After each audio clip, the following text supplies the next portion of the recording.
Hello everyone, welcome to this first episode of Conversations with the Bearded Mystic exclusively on Patreon.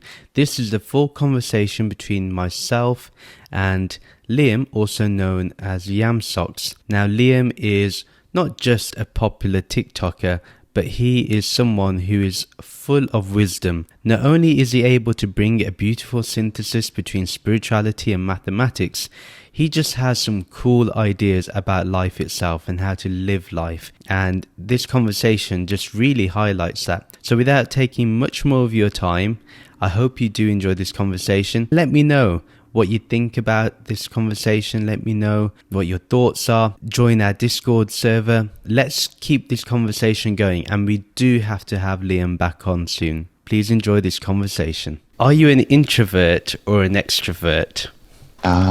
I see. Well, according to the Myers-Briggs test, I'm an introvert. And I think I would agree with that to some extent.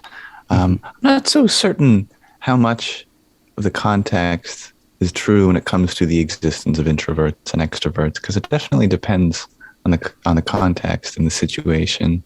But I feel like I'm more so inclined to recharge myself after social interactions as if it was more exhausting than energizing. Mm-hmm. Interesting. Well, I think I am the same. Like I can be in social situations, but I do need to recharge quite a bit afterwards. It just tires me out a lot. The reason why I ask is because actually when you're doing your videos, like on TikTok, I've noticed there's a lot of energy that's there in your presentation. That's why I was thinking, could you be an extrovert because of that? That's why I thought this question was kind of cool for me to know about you. Interesting. Right. Yeah. Gotcha. Because it's very high energy, right?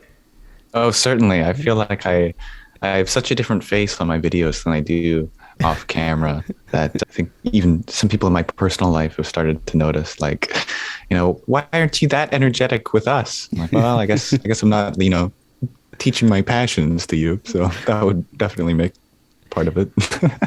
Interesting. So how do you balance that in terms of you have this persona, if you want to use that word, persona on TikTok or social media, and then in private you may be something else. Is there a dichotomy for you or not? There's a little bit of a dichotomy, but of course, ultimately, I feel like the same being, which is residing through both of these activities and happenings. But of course, there is a distinction to be made between how, I guess it's kind of like a flow of information. If the information is coming from me outwards, then for example, when I'm making videos and whatnot, because it's not like I am learning in the process, but it's more so expression of what I have learned in those videos. So there's like a sort of outward flow of information in that sense. We could use the word energy, but that's a little more hippie than information. Yeah. which is fine. But then, and of course, when I'm with my friends and whatnot, it's usually, it's a little bit more balanced, definitely less of an outward flow of information, perhaps more of an inward flow. And so I think that's how I tend to see those interactions, is whether it's more outward or inward or about the same, Yeah, interesting. Yeah. Obviously, I see the comments on your TikTok videos that most of them are very positive and people understand your message, which is really good. I mean, I've shared your videos a lot amongst my friend groups as well, and they love your way of expressing things. It's very poetic, and it hits the heart, I think, and the core of the matter every time. But what about in terms of being with your family and your close friends? How do they feel when they see you, when they hear your message? How did they take that in? Well, I've seen my mom cry over some of my videos. Wow. So she's obviously very touched by it as well. She's very happy to see it. And I think a lot of my family and friends are, which is really nice for me, of course. But yeah, it tells me that I clearly am doing something that they see resonates for me. And that definitely solidifies my faith in what I'm doing, definitely. But everyone is usually pretty positive about it, even in my personal life. Nice. And have they picked your brains on certain things? Like there's a video where you discuss awareness. Have they picked your brain on topics like that, or even religion? Usually it's me picking their brains on religion and awareness and all of those deep constructs. Nice. Okay, that's interesting. And from what I understand, you've not had a traditional religious background, if I'm correct. No, I think it's kind of interesting to me that I grew up with both my parents, and my mother was spiritual, but not in the sense like she had, crystals around the house or altars or anything of that. Like she found beauty in all religions, and so we practiced a couple, but none of them entirely. But, we sometimes prayed to whoever. We sometimes lit the menorah, and we sometimes practiced Christmas, and we had Buddha statues around the house. So it was a real mix of such. And my father was like true neutral, just like he self-identified as agnostic. And so I feel like that allowed me to really just not necessarily like choose a path that worked for me, because that feels like there's a selection to be made, but it definitely allowed me to kind of have this space to grow in that wasn't limited to a certain direction. I see. And so would you say that obviously your dad being agnostic and your mother having a number of differing practices, you mentioned how it helped you in carving a path, so to speak, for yourself, but what was the click that got you to share your message, say, on social media? Like what was the turning point for you? And how did the background of your parents and the way you observed their life, how did that impact that turning point? Yeah. Oh, I like this. So perhaps for a good portion of my life, I was increasingly becoming more skeptical towards all things, sort of reductionism. And my parents were well aware of this. And I'd begin to, of course, like all teenagers, question the authority of my parents, and especially the authority of their wisdom and their beliefs and whatnot. And I was slowly treading down a path of the sciences, which was quite interesting because neither of my parents had a preference for science in their lives. And as I continued down that path of sciences and theoretical mathematics, very precise sciences, it eventually led me through a strange series of events, like a lot of people, to Buddhism and Hinduism and things like that. And I began to practice meditation. And eventually, at some point, I had such a profound meditation that I picked up the phone, called my mom, and was crying. And I said, "It's all true. It's all true." And I think that was the turning point, if I had to pinpoint it. What I would like to ask is, what type of meditation did you do? I know that different meditations have different results and they all are valid, but what was that meditation that you did that was the turning point for you? I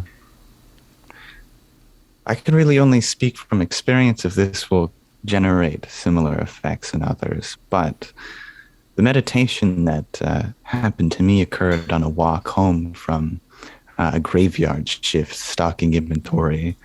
And it was such a bad timing, but almost perfect timing, because it took about 2 hours to walk home. Or I could wait there for an hour until the bus came and then bus an hour home. And that would take about the exact same time. And so they gave me quite an interesting choice, whether I wanted to just sit still on a bench for an hour or walk for 2 hours. I feel like both are just this quite a choice to be made there. Anyway, I chose the walk home, and on the walk home there was this beautiful Gary Oak meadow, just the serene, the golden dawn of light shining through the trees and the branches. And upon a rock, sitting in a clearing, there was this magazine that said Union on it. And I thought, well, wouldn't that be a nice place to meditate? So I climbed to the rock, sat on it, and I just sat cross-legged on the mossy knoll. And all I did was focus on the breath. And as simple as that sounds, within maybe 15 or 20 minutes, a certain sensation started arising within my legs, as if this force had welcomed its way through my toes, up the soles of my feet and the calves, through to the thighs, and slowly from the very bottom of my spine upwards. My body was blending together. I couldn't feel the distinction between one leg or another. There was just body. That was it. That was my only appendage, was body. And as I started breathing, it would feel as though I was pulling on this force, this prana, some might call, upwards from around the stomach region to the base of the neck, in which it would flower outwards down the arms. And that's when I started getting freaked out. There was a lot of fear in my mind at that point. My heart felt like it were to burst.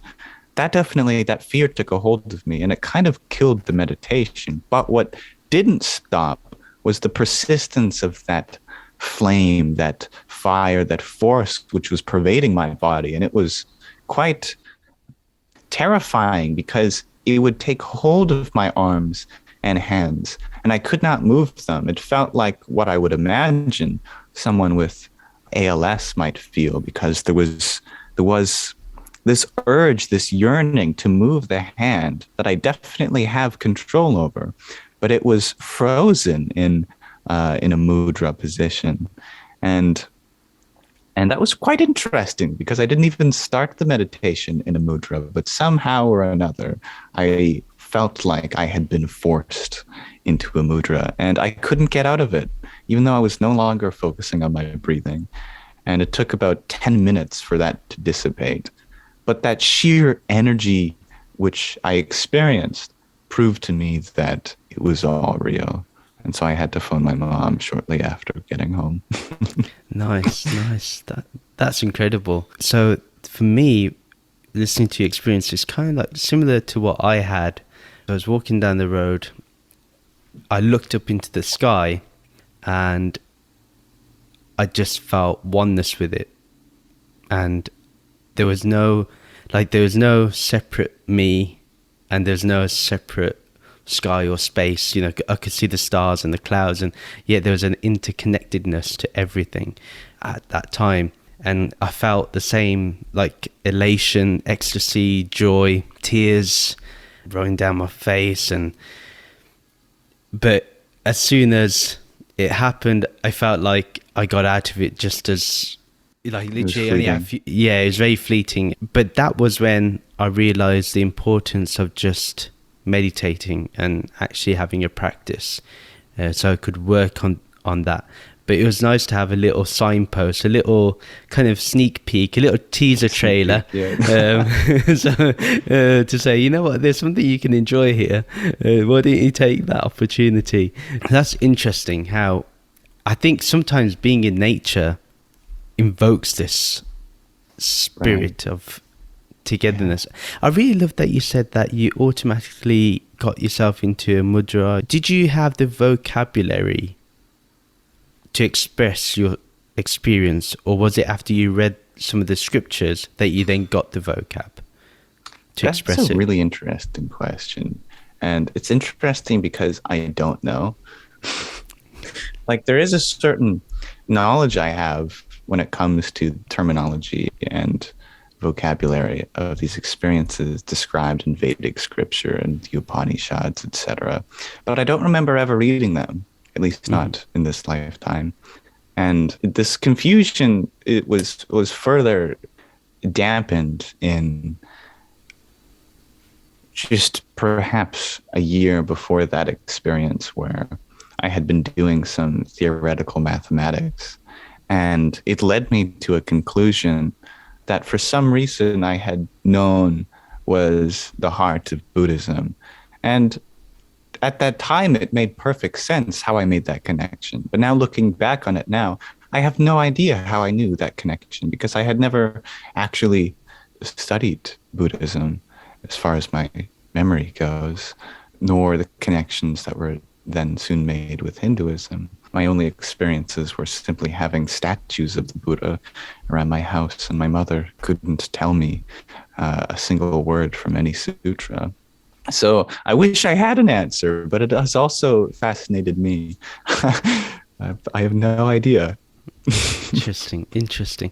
Because, like, even though I had a relatively spiritual upbringing, but I felt after my meditation experiences, when I read the Upanishads or the Bhagavad Gita, then I was like, oh yeah, this is exactly what I experienced. I didn't have the words for it, or I would read words from different mystics and I'd be like, yeah, this is exactly what I experienced. But yeah, they just helped me give words to the experience that I had that I didn't previously. I couldn't express it before to anyone, but it helped me, which was nice to kind of say that I'm on the right path, just keep going forward. And that's how I saw it as, really, not as, oh, you got there. For me, anyway, I'm not there, but...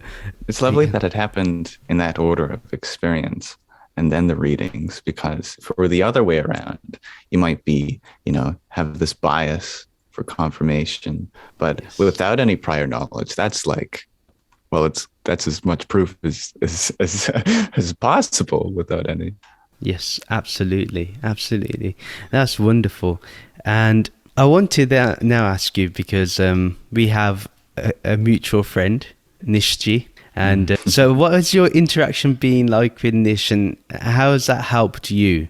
Because I've heard in the sessions that we've had in his Sangha, in some of the lectures, he has mentioned how you may disagree with him or agree with him on certain matters. But what I do sense is a very beautiful friendship between you two, and a very deep level of respect. But what was I want to know, what was the first interaction like? Because Nishji, again, is full of energy. So yeah, I would like to know about that. Nish is a wonderful human being. How did I meet him? I know he found me somehow or another. I think what happened is someone sent a couple of videos of mine to him, and he reached out on Instagram, and he said something along the lines of like, "Thank you, brother, for teaching what is dear to my heart," or something. And that was quite wonderful. And of course, I was like, "Who is this guy?" So I checked him out. I'm like, of course, he's into what I'm into. Yes. And eventually that led me to being in some of his Zoom calls, much like yourself. But yeah, we do have these disagreements, which aren't really disagreements. They're more just contexts which are separated on our paths. I think one of the largest ones is that I like to blur the lines between things, and he likes to maintain their sharpness when it comes to different lenses of seeing ordinary life and spiritual life. I like to conglomerate all the schools of thought into just one human philosophy. But Nish is very, very adequate when it comes to making sure that these philosophies and these lineages of philosophies will maintain in their proper categories, so that we do not confuse one for another. And I guess I come in here after Nish has cleaned them up, and I'll show that, well, although they are distinct, there is a one-to-one correspondence between any of these ideas and another. So they are kind of the same object, but just seen through a different context. But sometimes that causes confusion between them. And so Nish is here to clean it up again. So we have this kind of dynamic going. That's nice. That's beautiful. That's beautiful. And I think that's great. Even with myself, I've not made the conclusion whether it's best to have a lineage and to have that black and white type of way of expressing the philosophy, or whether there should be something that, or whether there should be a modernization. But I do feel with Nishi there is a modernization going on at the same time. Like, he is adapting to today very well, Right. which is needed. So yeah, it's very interesting, and I haven't made my mind up whether which one is the best right now. I think I like your approach. I think that has many merits, and his approach has many merits too. So that's really wonderful. But I like it when two friends can respectfully keep each other on their toes, so they can further sharpen the intellect and the philosophy even further. So I think that's beautiful. I think that's amazing, and I want more of that. Too. I want more. I want more of that. Yeah, it and will happen. Definitely. So the one thing I do want to ask you, and I was intrigued when I was watching your TikTok videos, is I'm going to first ask, what is consciousness or awareness as you define it? Sure. What is consciousness to you, and what is awareness to you? Well, I'd first like to preface such an extraordinary question with the first line of the Tao Te Ching. The Tao that can be told is not the eternal Tao. So any future words on the matter are simply only an expression and cannot contain the source of it itself. That said, that's enough to say, but I think it's important to answer, why is that the case? Why is it that consciousness, or the truth of the matter, cannot be expressed entirely? And I think it is not so different than how the natural states of any system can only be expressed by breaking the natural state. For example, the natural state of the sound system is silence, but silence can only be expressed by breaking silence. And blackness, the natural state of sight, can only be expressed by breaking blackness and shining light. You name any system, the natural state, in order to express it, talk about it, visualize it, it has to be broken, or maybe broken's not the right word, but expressed out of the natural state to express the natural state. And consciousness, of course, is our natural state, the essence of our being. And so in order to express or talk about what consciousness is, we have to break consciousness, or break it out of the natural state, and talk about things that aren't necessarily consciousness itself. So that is what I would say it is. It's the natural state. Interesting. So let me just go a bit more precise now. So if for a lay person, what is the natural state? Because for them, maybe, or for anyone that's not accustomed to the spiritual path, may think, well, the life they're living is the natural state. Going out, getting a job, or having desires. Is that the natural state? What is the natural state? Right. So let's do another example of a natural state. This one's for the more physically inclined, but I think it does make sense anyway. If we imagine the natural state of the physical world as vacuum, and we understand that vacuum or void or that space, all the same thing, just use different words, that spaciousness, absence, vacuum, that is the place in which all things arise from and back into. That space is the place in which particles forming the atoms and molecules and planets and stars form and eventually decay back into. It's the stage of creation, preservation, and destruction and stillness. And so when we ask, what is the natural state? Or if we're thinking about a certain agency, and that agency is being questioned, if that is the natural state or not, we simply have to ask, is what has been there this whole time, in which all things arise from, maintain for a while, and then decay back into? For example, is silence really the natural state of sound? Well, it is the place which is always being returned to, and it is the place before sounds come. And so I think it would be under those criteria that silence is the natural state of sound. So for consciousness, perhaps it's a bit more difficult, because those systems are still external to us, and we can mentalize external objects and cognize these things. But consciousness is a little different because, well, it's happening here and right now. So we're kind of, to think about what the natural state of consciousness is. Well, if we're thinking a thought, then we're provoking an experience within consciousness. Therefore, to even think about what the natural state of consciousness is, we are eliminating the natural state by creating something in its place. So in most simplest terms, the natural state of consciousness must be that in which no thoughts arise.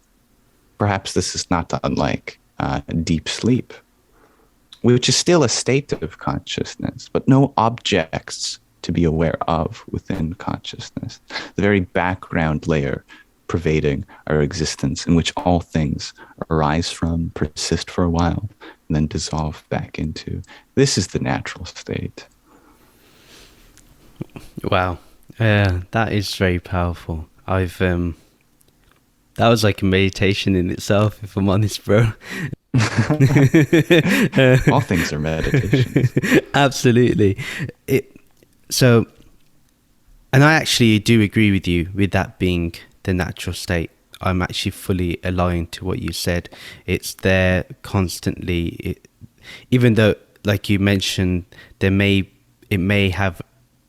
break in certain aspects, but that's just an appearance of something breaking. But really, that, like you said, with sound, that may break the silence, but actually silence is still there, even within the sound. Yeah. So that, I really think that's a wonderful way of expressing it. One of the best way I've heard, to be honest.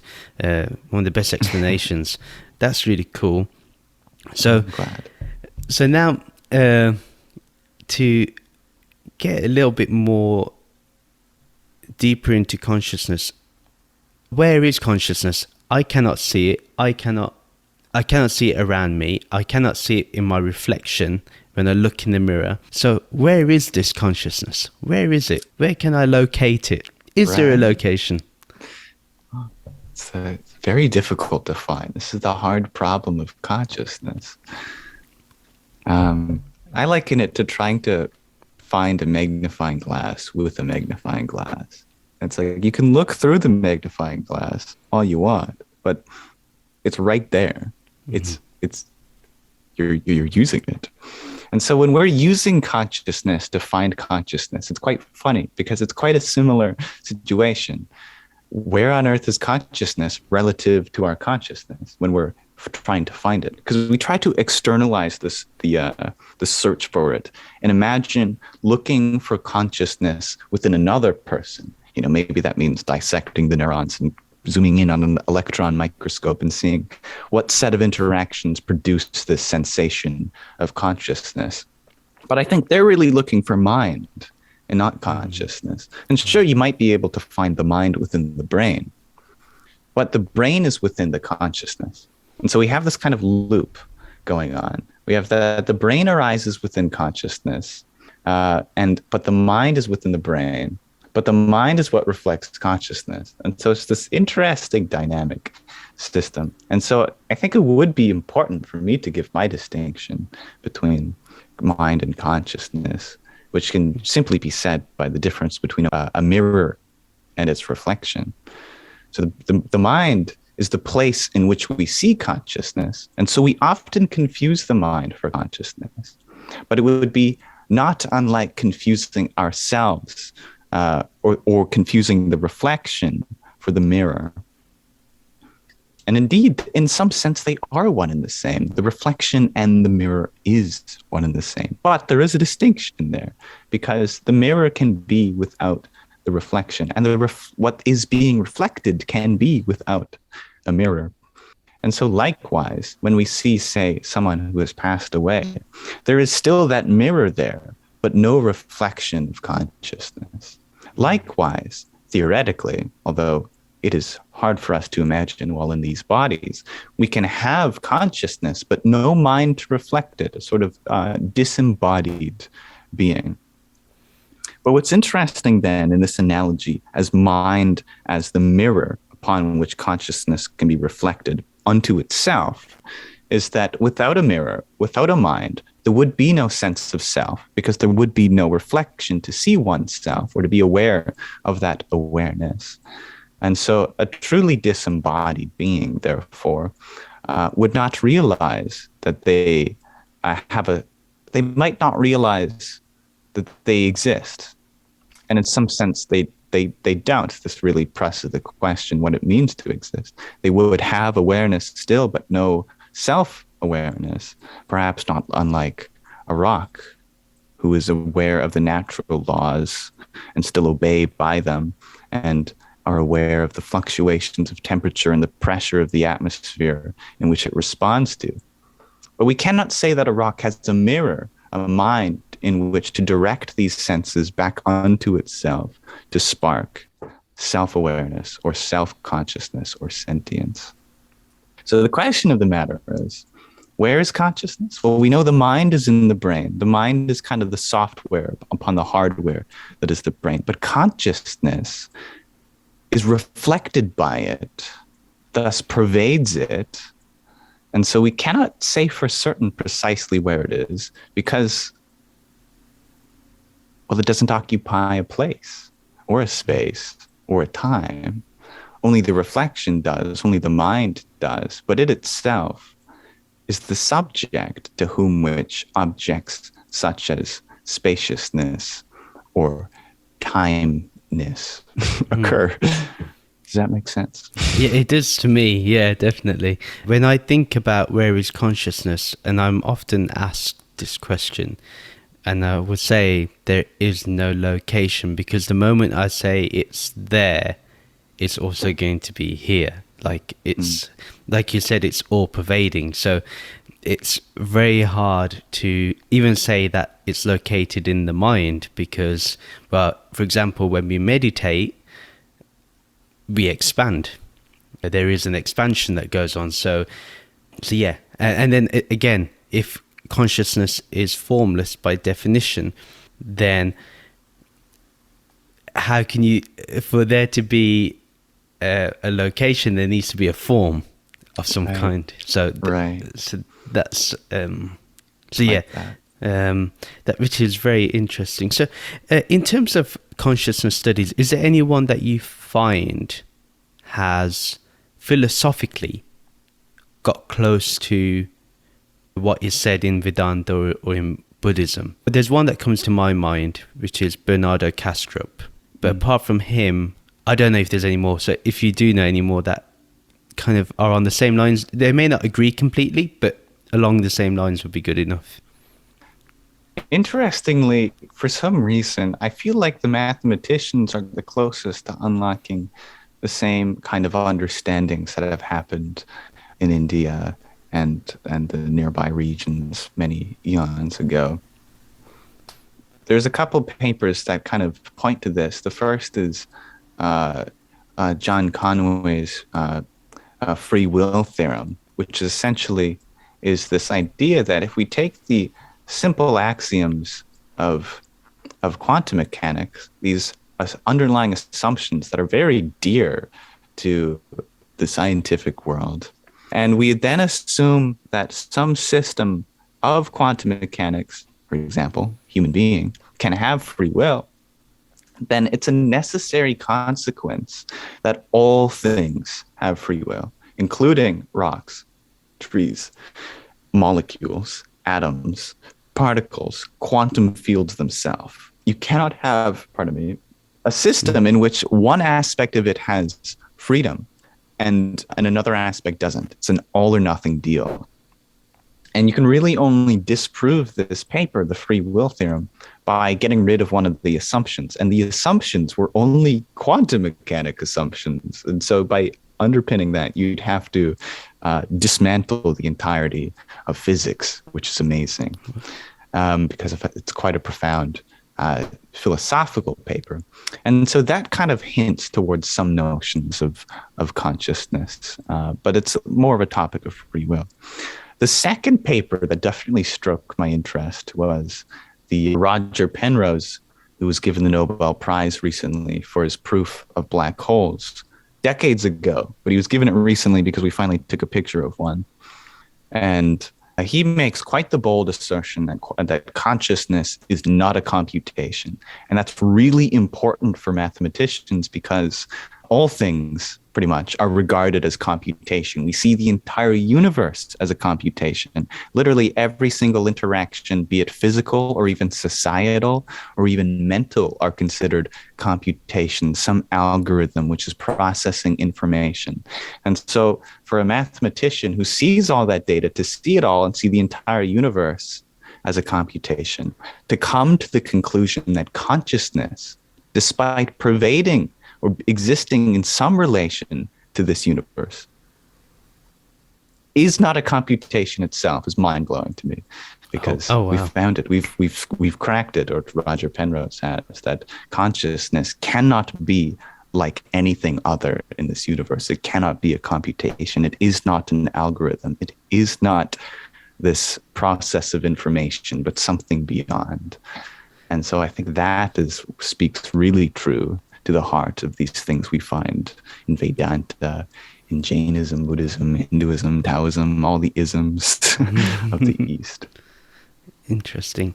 So there's a lot of people that obviously it's been growing quite a bit in terms of this idea of the world or the universe being a simulation and everyone's in it, a bit like the Matrix.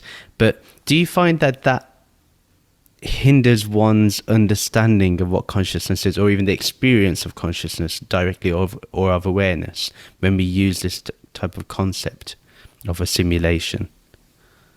Well, I think there is a good thing that happens with it, and maybe a less so good thing. And the good thing is that it's an excellent objective meditation, like all philosophies, that they, when used, can be a profound context and such a great metaphor. You know, the simulation is a really good metaphor for it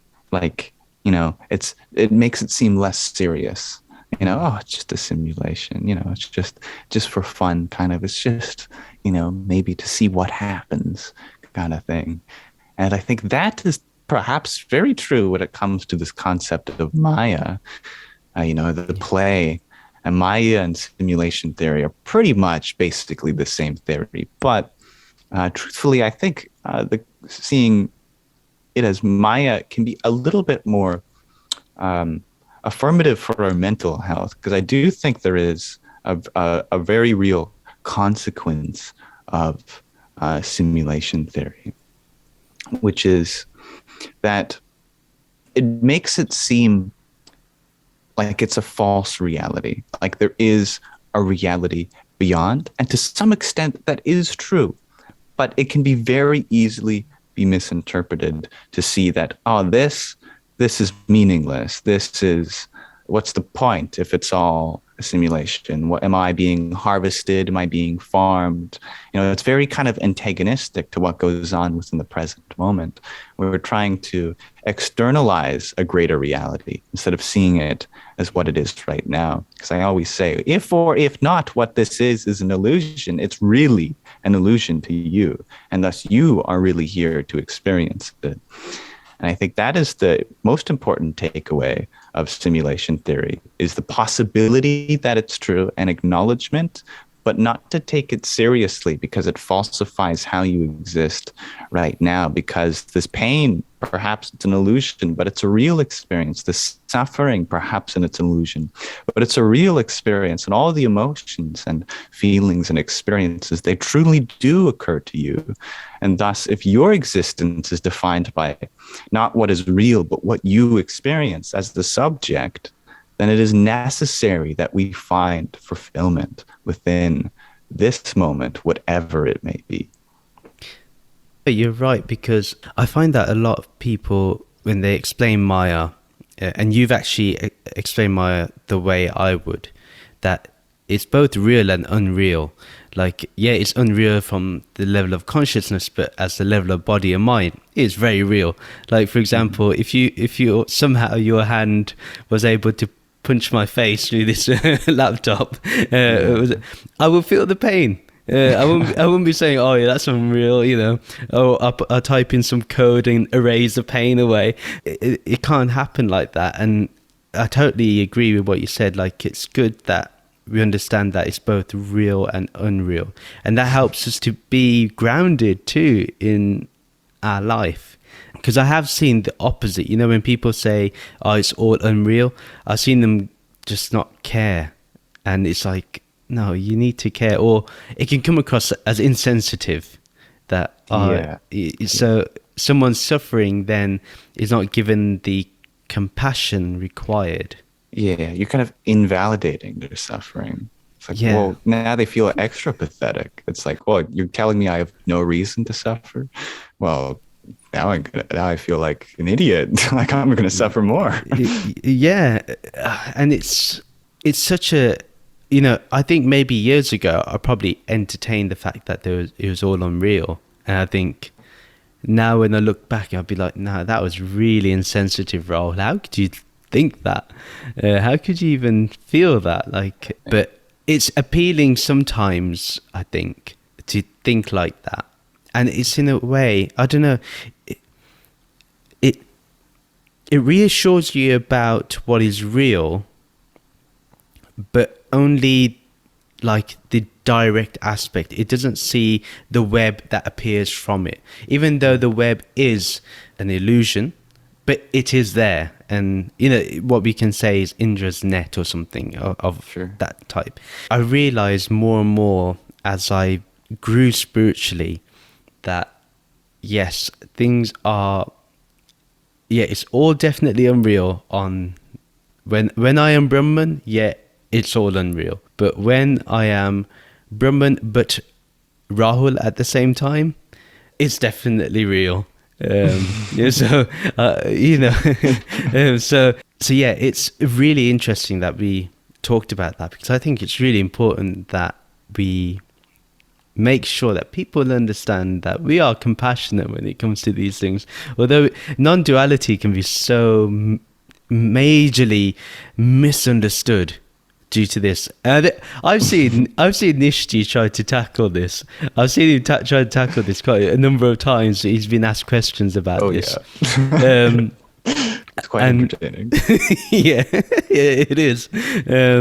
But now I find that it's really important to mention the differences on the level of this relative reality, and then the ultimate reality can be, you know, just pure awareness, and I'm happy with that. But it has taken time for me to get used to that, to be honest. But yeah, it's interesting. Do you have a regular practice that you do in terms of like meditation or prayer? What do you do to keep yourself grounded in spirituality? If I'm telling you the truth, not much. Like, you're just naturally in the natural state. Maybe I don't even know, to be honest. But I think a routine is certainly important. I seem to have just no discipline. I would like the discipline. But I have found great satisfaction just seeing as every single moment instant as a meditation.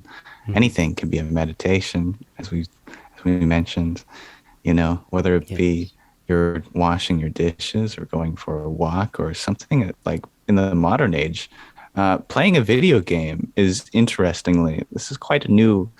I've noticed that video games have this like extra like source of metaphors, like unlike anything ever before. And it took me a while to kind of realize this, but there's just this entourage of objects of meditations within the concept of video games. For example, like there just does not exist a game that you can play, which when you die, that's it. You can't play the game anymore. Show me a video game. Maybe there's one. But for like 99.99999% of all video games, when you die, you get reborn. And I think that shows something. Wow. That's just how the game is meant to be played. We found it to work the best that way. It's this puzzle piece. It's just so obvious that our very first, one of the first games that is like really an archetypal landmark was Pac-Man. And you start off with 3 lives or whatever it is. But even if you end those 3 lives, you can always put in another quarter and start off the game again. So it's really just as many lives as you want. And then you step away from Pac-Man when you're done playing Pac-Man. And so video games can be an excellent meditation as the source of spiritual realization, certainly. One of the most depressing moments I ever had was playing Call of Duty and trying to climb the ranks of all of the levels. Start off as level 1, you kill a bunch of people, you're level 2, you kill a bunch of people, win a bunch of games, you're level 3. And there was a maximum level to reach. It was, I don't know, 10th prestige level 100 or whatever. Doesn't matter. But there was a maximum level. And I just realized the time. I was like halfway through doing this. It's taken me like a year of just playing this every day. I was so depressed when I realized, what's the point? Like, what am I going to feel satisfied when I get to the top? When I see those numbers on the screen, 10th prestige, level 100. It's like, I've done it. It's like, well, no. Like, I'll probably continue playing. Because the point of it wasn't to level up, it was to continue playing. And so that, I think, is another excellent object of meditation, is what is the real point of a video game? Even though it might tell you it is to get to the highest level. Well, even if you do, you might just restart the game all over again, So every object in daily life is critical to our spiritual experience. And because of that, I see nothing is more true to one spiritual practice than another. I am literally suggesting that one can replace meditation with video games as long as you have the context, that is, to see it through the lens of understanding what can be learned through it. And plus, as a benefit, you'll have fun while doing it. And so maybe that's a cop-out of an answer to suggest that I don't have the discipline. But truly, I think there is genuine spiritual teachings within all practices. And you do not have to invest yourself into any in particular. I agree. I mean, to be honest, let's look at it this way. If one of the ancient rishis were alive today, maybe they would be playing Call of Duty. I mean, who knows? I mean, to say that they wouldn't, I'm sure that when they were alive and whatever they were doing was probably condemned in their time, like, oh, it's too forward thinking, or so. I just now imagine. That's a really funny thought. Yeah, just imagine someone in robes, long flowing beard, just playing Call of Duty or something. Yeah. But I actually really like what you said, because I never thought of it that way. And you're right, it's so obvious that when you're playing a game, like I used to play a lot of FIFA, soccer, football. And again, although you have to try and get to the top of the league, it's, you got so many chances, you got 36 games, you got 36 chances, and each one is so important for you to get to the top.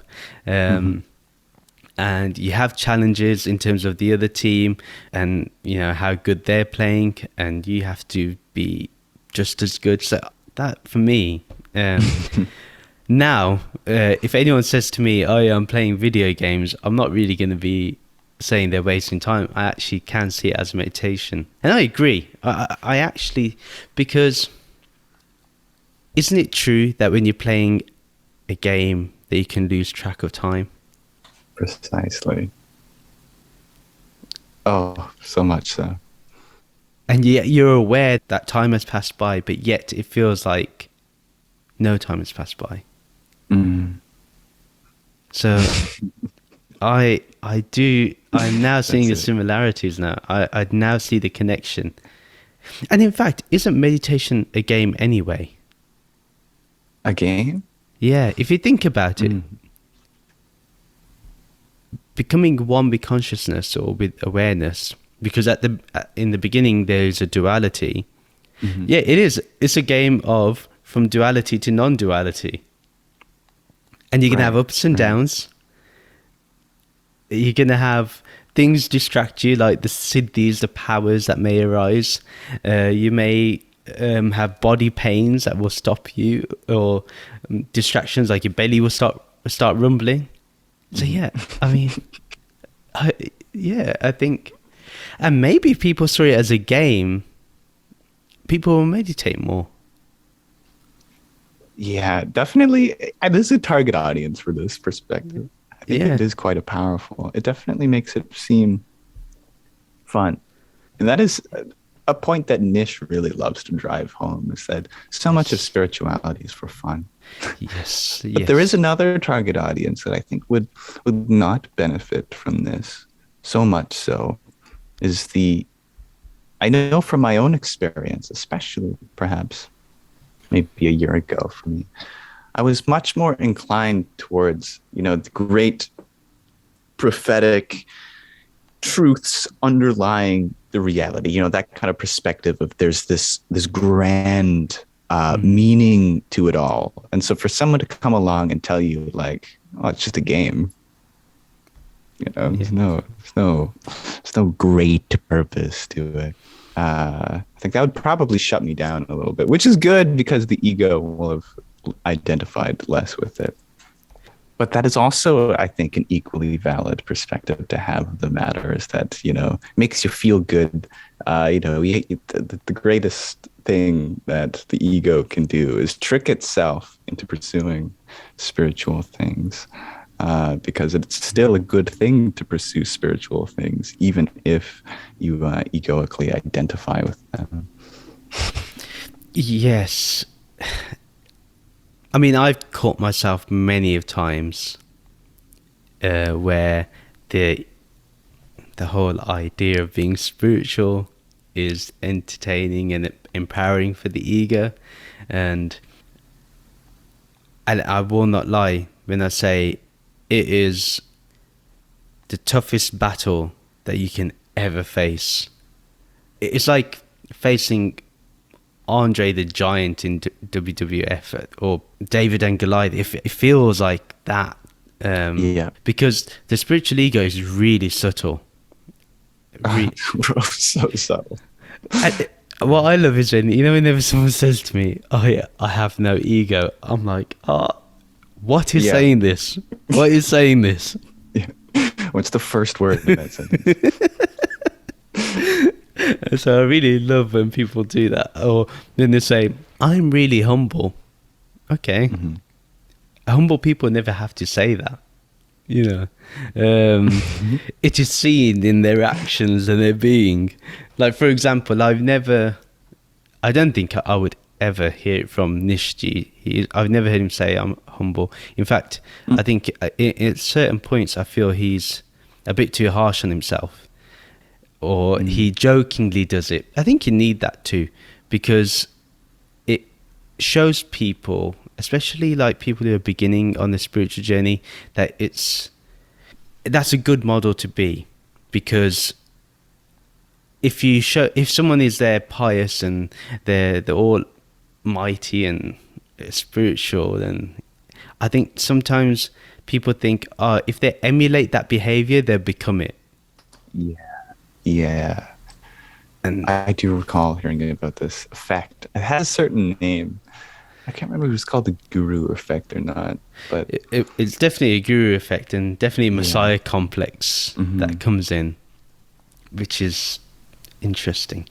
Going upon games, if someone came up to you and said that this world is a play and you have 5 days to play this, to be in this play for 5 days, how would you live those 5 days? You only have 5 days. After that, you will be into awareness. So you're guaranteed liberation, yeah, at the end of it. That's a good thing. Sure. But what would you do in those 5 days? I'd probably go through the 5 stages of grief, probably. Yeah, I'd be pretty angry at first. Probably bargain with the universe. Forgetting them, grieve on the 3rd day, something, and then find acceptance on the 5th. It would be very painful, even though, liberation is guaranteed. I think the ego would put up a great fight. And I think that fight would be beautiful because it would show how much meaning there is. Even though there might not be any inherent meaning, there is a created meaning. There is the power to create meaning. And that is, I think, very, very comforting, even to God.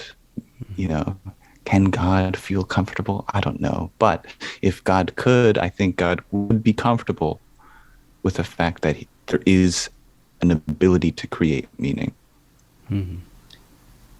And it's hard to say for certain what would happen in hypotheticals, but perhaps these 5 days will mimic everyone's life to some extent. Interesting. Do you have an answer? I don't know what I would do in 5 days. I mean, I definitely will spend the first day just calling everyone and just telling them I love them. And then I think personally I would probably end up just meditating and allowing the transition to be as smooth as possible. But saying that, I probably will feel upset in the beginning and I will feel fear for sure. And I'll have to address the fear.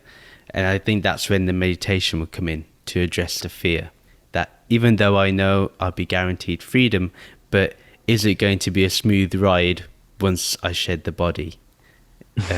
So I'd rather get rid of all this conflict beforehand. I'll probably utilize the 5 days to really eliminate as much as possible this fear, if it's possible. But definitely first day will probably be just phone calls and video chats and all this. And yeah, but I think on the last day, I would really want to be at a point where I am just full of gratitude for the experience that I had. You mentioned meaning, like the fact that I was able to have meaning in this life, even if it appears that you have to face the fear of death. I think there's even meaning in that, and a beautiful meaning in that. So I think there'd be an immense amount of gratitude in knowing and being in freedom. Yeah, that would be probably mine. But I think my answer will keep changing though, depending on the situation. I mean, but yeah, what I really love what you said is meaning. This one word, and I've been thinking about this a lot because a lot of people, when they associate consciousness or awareness or formless, they quickly go into nihilism, and they think that, or emptiness, they suddenly think, you have to be nihilistic and the world has no meaning. But I do feel that the more I've connected with the formless awareness, I found incredible meaning. In fact, it's really extravagant. What do you think gets people to, assuming that you agree with me, why do people go towards nihilism? Like, why does that seem to be more appealing in that moment? Or why is it that people discover that rather than the meaning? Well, it's certainly a stepping stone, nihilism. I see before us a great path or hiking trail carved out the philosophy. And there is this bottleneck which occurs near nihilism, which is kind of the converging point of all Western philosophy. It converges on nihilism, and it converges that way through skepticism and through reductionism. We slowly begin to become uncertain about a lot of things. We start to question a lot of things, have doubt about a lot of things, question authority, start questioning higher and higher authorities as we progress through life. We then question, say, our parents, and then our community, our teachers, our government, and eventually we work our way to these even higher objects to question, such as ideologies themselves. And we start to question religion, we start to question certain philosophical truths that are ingrained in us. We start to question science eventually, and we start to question everything and everything until we're left with nothing. And the nihilist will come to the conclusion that nothing is certain. The mere fact that I have the ability to question everything shows to me that there is doubt in everything. And so that is kind of the convergent point, because as soon as you start questioning, eventually you'll question everything. And at that point, you're a nihilist. However, even though it is the convergent point, it is also a source. And that's the turning point in which philosophy becomes spirituality. Is through reductionism, you lead to nihilism. But the one last rope that you're thrown before being birthed into this hierarchy of spirituality is the solipsist. Solipsist will go, hold up. There is one thing you can be certain of. You've forgotten about it. Hiding in plain sight. You never forgot to count yourself. There is one thing you can be certain of in this world of uncertainty, is that you are there having this uncertainty. You don't know what it means to be you or what context you exist in, but there is some sense of you-ness there, I-ness. And so the nihilist becomes the solipsist. And that's where all of the isms become born. Because once we denounce the external world and we're left with nothing, somehow or another through grace, the little voice appears from within and says, but there is something left. It's you. And when that happens, you become centered partially in the self. And once you are centered in the self, or in the old word for the self, which we call the spirit, spirituality is born. And so although the sciences in the Western world converge to nihilism, leads to solipsism, becomes birth. And a lot of people get stuck on that bottleneck because it is a bottleneck. But that's the birth of things. Now that you know that you are a self, what else can be known? What can be known about the self? And so Buddhism, Taoism, Hinduism, Jainism, all the isms become sprouted off of that solipsism. Nice. And would you say that there is a difference, though? Could you actually expand on the difference between solipsism and the Eastern religions? Because I find that although they say there is a me, but then there is the whole, as Rupert Spira would say, there's a shared being, that there's a unified oneness within all. So could you explain how someone can get from solipsism to that oneness? Right. So the solipsist, by Descartes, will say, I think, therefore I am. And that's a true statement. If you're thinking, then you are. We can actually question that statement in itself. Do I have to think to be? Are there cases in my life where I was still being, but was not thinking? And of course there are, because you're not a thinking being. Your mind and this mind-body complex has a lot of agencies. When you're eating, you're being. I eat, therefore I am. Literally anything you do, because you're doing it, that means you are being. So I think, therefore I am. I eat, therefore I am. I speak, therefore I am. I walk, therefore I am.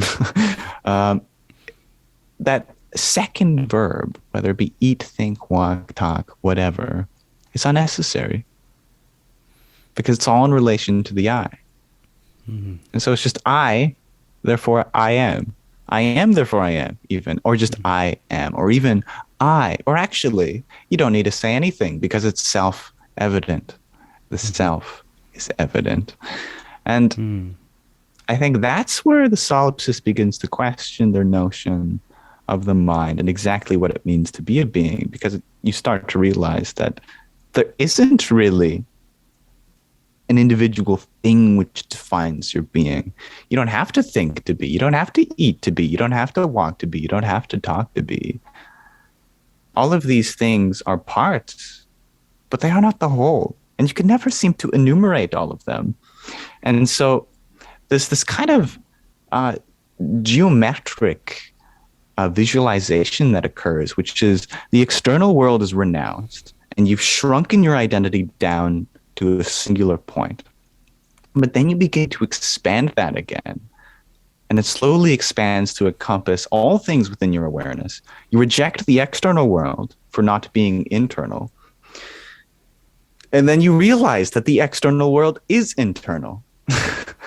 And so the solipsist says, I only know myself to exist, and thus all others are illusory. But then one eventually realizes, although that is true, what is also true is that all others, which I had previously called an other, was none other than myself. And so that is where the identity is expanded to encompass everything that you know, because everything that you know, because you know it, you exist from it. I am because I see a tree. I am because I talk to you. I talk to you, therefore I am. And the solipsist knows that everything implies your existence because everything you know has been within your existence and has been a true verification, validity of your existence. I think that's the procedure, more or less. Nice.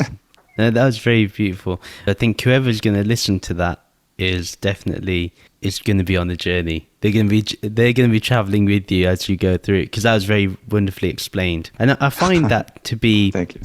And I agree. Although I wouldn't say my journey has been exactly as you explained, but I have seen facets of it.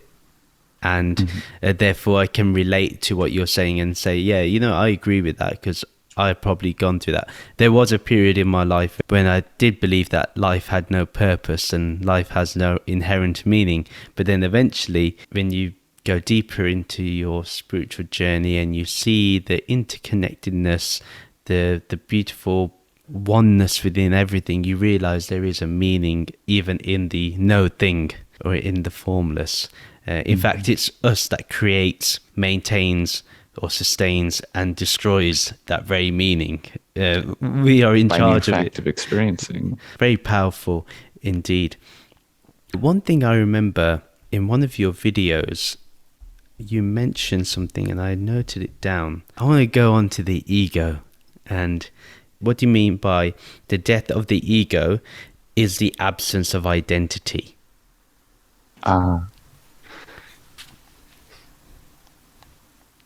So perhaps the equivalent of an ego death for a car would be like scratching of the VIN number and whatnot. This car is now unidentifiable. And to the car's perspective, it can really be anything now, because there's a system in place in which its identity corresponds to, say a certain number, for example. But just because this car is now unidentifiable, maybe every system has a couple different identities. There's a VIN number. There's also a license plate. There's a whole bunch of different. Maybe the driver's license or the insurance protocol corresponding to it. We remove all of these numbers and these identification codes corresponding to the car. The car still has an identity. It still is, but now it has no sense of identity. We couldn't identify it, but yet it still is. And I think that is not so different than this concept of the ego death that we have, especially in the realm of psychedelics, which is that our ego can be dismantled. Our sense of identity can be completely eradicated. We can no longer consider ourselves a body, nor a mind, nor our memories, nor our thoughts, nor our beliefs, nor our emotions, nor our senses, etc., etc., etc. But that doesn't mean we don't have any of those anymore. They still exist. It's just this superficial identification code attached to all those things. That is what is being dropped. And when all of those are dropped, you still are. You still have an identity, but you no longer identify. So, in that sense, I would say that ego is the collection of all these identifications and not the identity itself. And so that's the distinction, I think, between self and ego, is the self is the identity, but the ego is the identification itself. And so the absence of ego is the absence of identification. Nice. That's wonderful. Nice. Yeah. So where I want to lead from that question is, why do we get trapped in the ego? Even though it's so obvious that there is an absence of identity when we're sleeping, if someone meditates, but for the common person, there is an absence of identity in deep sleep. There's a lot of misunderstanding about what the ego is. So could you explain and expand upon what the ego is? Right, right. Who is trapped in the ego if not the ego? It's only the ego which is trapped in the ego.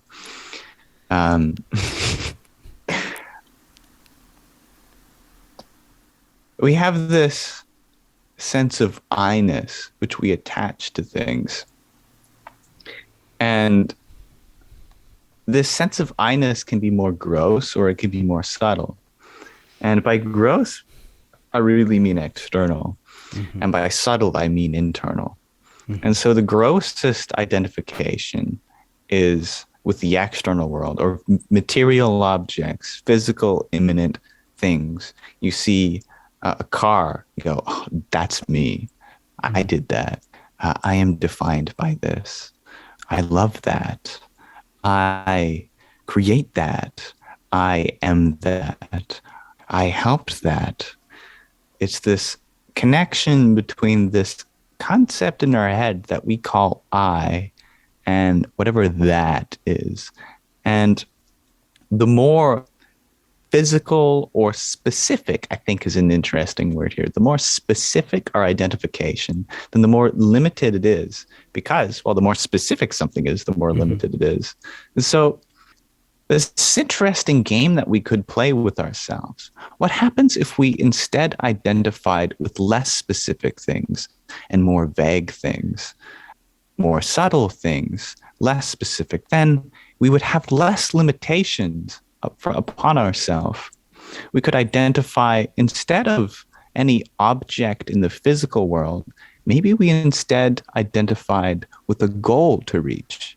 Because a goal isn't really a physical thing. It's kind of a point in time. It's more subtle and we have more freedom. But it's still kind of external and it's still pretty specific. We could instead maybe identify with, oh, I don't know, perhaps a certain emotion. I mean, that's very subtle. That emotion is in some sense formless, but it still is an object, still is a thing for us to experience. And that still limits us. And perhaps in between a goal and an emotion, there is the identification with a body. It's a little bit more complicated, but that complexity doesn't necessarily mean specificity, but it does mean intricacy. Mm-hmm. But that aside, I think the spiritual path is trying to identify or attach this concept of I to subtler and subtler things, because the more subtle something is, the more broad it is. And the more broad it is, the more expansive it is. And the more expansive it is, the more universal it is. And the more universal something is, well, the more true something is always. And so if we identify with the most subtle, if there is such a concept, then we would be identifying with the most broad and least limited. And so it's like shedding these layers of limitation, not so different than a star shedding its layers before a supernova. This great colossal shedding for the explosion to seal in its heart the core for future creation. But that's another story. I think that's a good yeah. No, summary. I really liked that. So what I would say is, the more localized we are in terms of the body and mind, the stronger the ego, but the more we expand and go beyond and go into the more subtler realms, there's less attachment, I guess. There's less, as a wire gets stretched, that it's going to break at some point. So yeah, I can see that. That's really cool. Yeah, I like that. That's awesome. And it's different. I never heard this explanation before. Me neither. That's good. That's good. So I wanted to ask you, you mentioned psychedelics before. There is two camps I find in the spiritual community. There's the one camp which is like, psychedelics are wrong, it's drugs, it's bad, it's terrible. Then there's the other one which is like, you know what, it may be a good gateway. Right. And for example, in Patanjali's yoga, there is discussion that chemicals can help one towards samadhi. It's a process that can be utilized. So we have these two camps. Which camp are you on, and why? I think I've traversed both camps. I'm a bit of a nomad. I cannot actually say for certain that most of my experiences and profound realizations have come from psychedelics, although I have experimented with them a lot. And maybe they paved a way for certain experiences. But interestingly, I cannot say that my most profound experiences have come from them, but maybe they've prepared them. But the point is, I cannot say for certain whether or not they were the gateway or not. But they had some effect because I did use them. I don't feel the need to anymore. I haven't for quite some years now. I feel like I have finished with them. Of course, they are an experience like any other. And like all experiences, there is great information to just distill and extract. And in psychedelic experiences, there's a lot of information there. You know, it's jam-packed, terabytes within every moment. I always say that before psychedelics, one lives a finite experience. During psychedelics, you experience a finite, infinite experience. But only through meditation can you experience an infinite experience. Wow. Shows you a glimpse. Of course, it would be nice if we could access those experiences without the need for external substances. I mean, that would be pretty ideal for everyone, just to be able to induce a shroom-like state simply through meditation. And of course, most experienced meditators will probably tell you that that is certainly possible. Why? Well, because these experiences that are induced happen not externally, but internally. You know, to use a more blunt word, it's a hallucination of the mind. Well, that's actually a good thing because you always have your mind with you. And thus, if you are at the helm of your mind, then your mind can create these experiences just like the psychedelic ones. But truthfully, I do see them as an important gateway. I do see them as one path. I think they can be bypassed, which is funny because often they're referred to themselves as the bypass itself, but one can just navigate life around them. It's kind of like a little cheat code. But what's really crucial is not to break the mind, because that's the middle path that Siddhartha talked about, which is when you have a guitar and you pluck a string, if you pluck it too softly, well, no one's going to hear your song. If you pluck it too hard, it's going to snap, and you cannot play a song now. But there's a Goldilocks zone in which you can just strum it.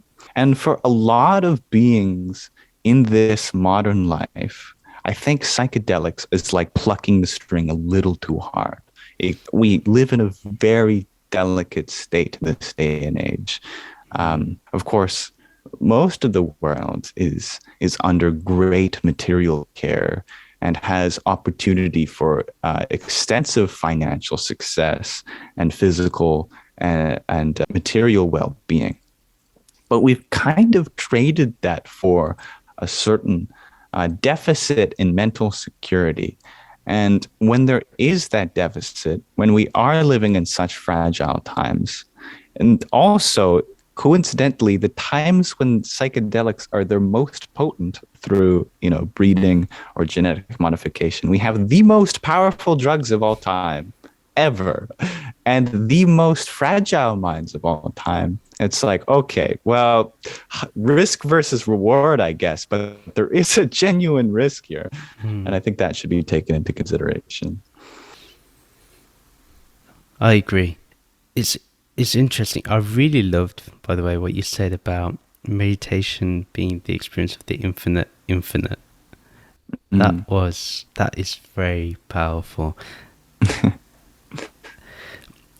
And I agree, because at the end of the day, even when you're in the drug-induced state, there's been an alter of some kind. That there's going to be an end to this. But in meditation, there's no real end.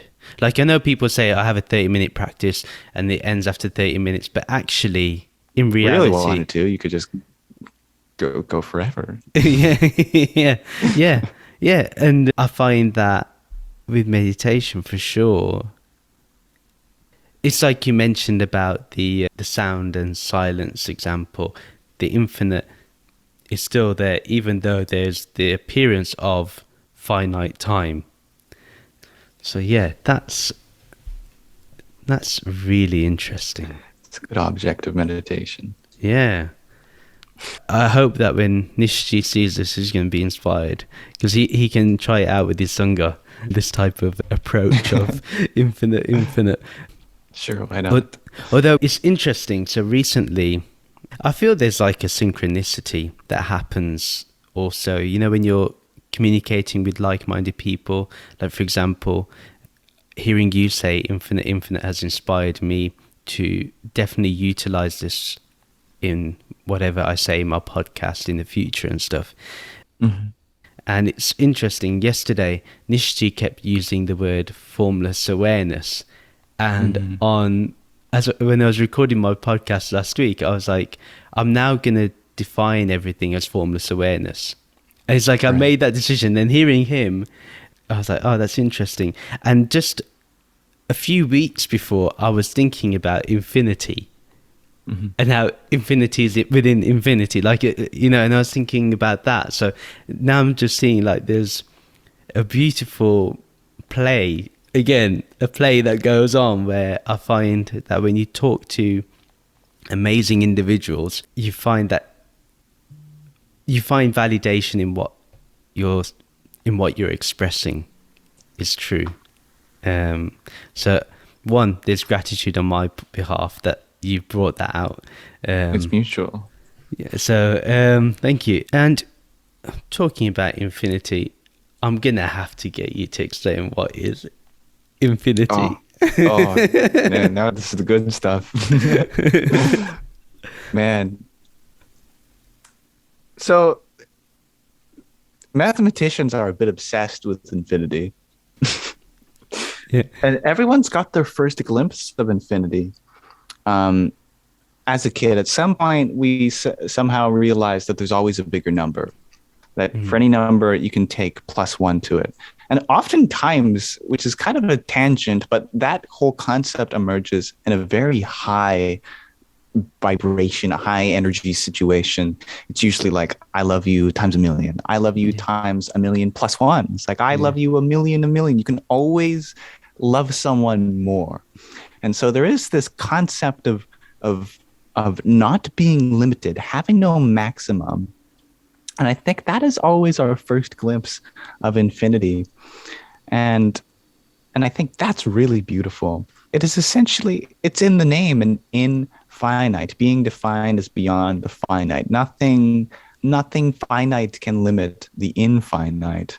But yet it's very real. It's not like people always ask, especially in mathematics classrooms, like, does infinity exist? Well, let me ask you, does there exist the potential for always being a bigger number? And when you phrase it like that, it becomes more obvious. Like, of course, I can always just add one to something. I get a new number. It's like, that's infinity. But the truth is, there's actually two main types of infinity. And the one I'm describing is potential infinity. It's that limit you'd never reach. It's not an object, but it's kind of the journey.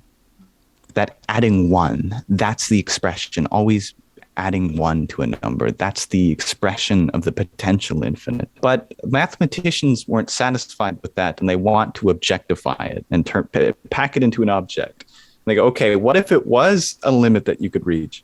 What if you could reach infinity? Which a philosopher might argue, well, now that's just beyond the point of infinity. It's defined as that which is a limit you can't reach. And now you're defining it as the limit you can't reach, but what if you did reach it, kind of thing, which is still beautiful.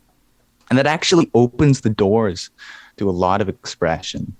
And we've categorized and quantified a whole bunch of different types of infinities. And fun fact, an infinite amount of infinities we have quantified. And so now that actually makes a very peculiar question arise. It's like, okay, there are different types of infinities. And we know that there are an infinite amount of infinities. So what infinity describes how many infinities there are? And the weirdest answer to that is that it isn't one. And this is one of the most craziest proofs we've ever proved. And it doesn't make sense, so we've called it Cantor's paradox, even though it's a proof and not a paradox. We're just not satisfied with it. Cantor found that there is not a finite amount of infinities.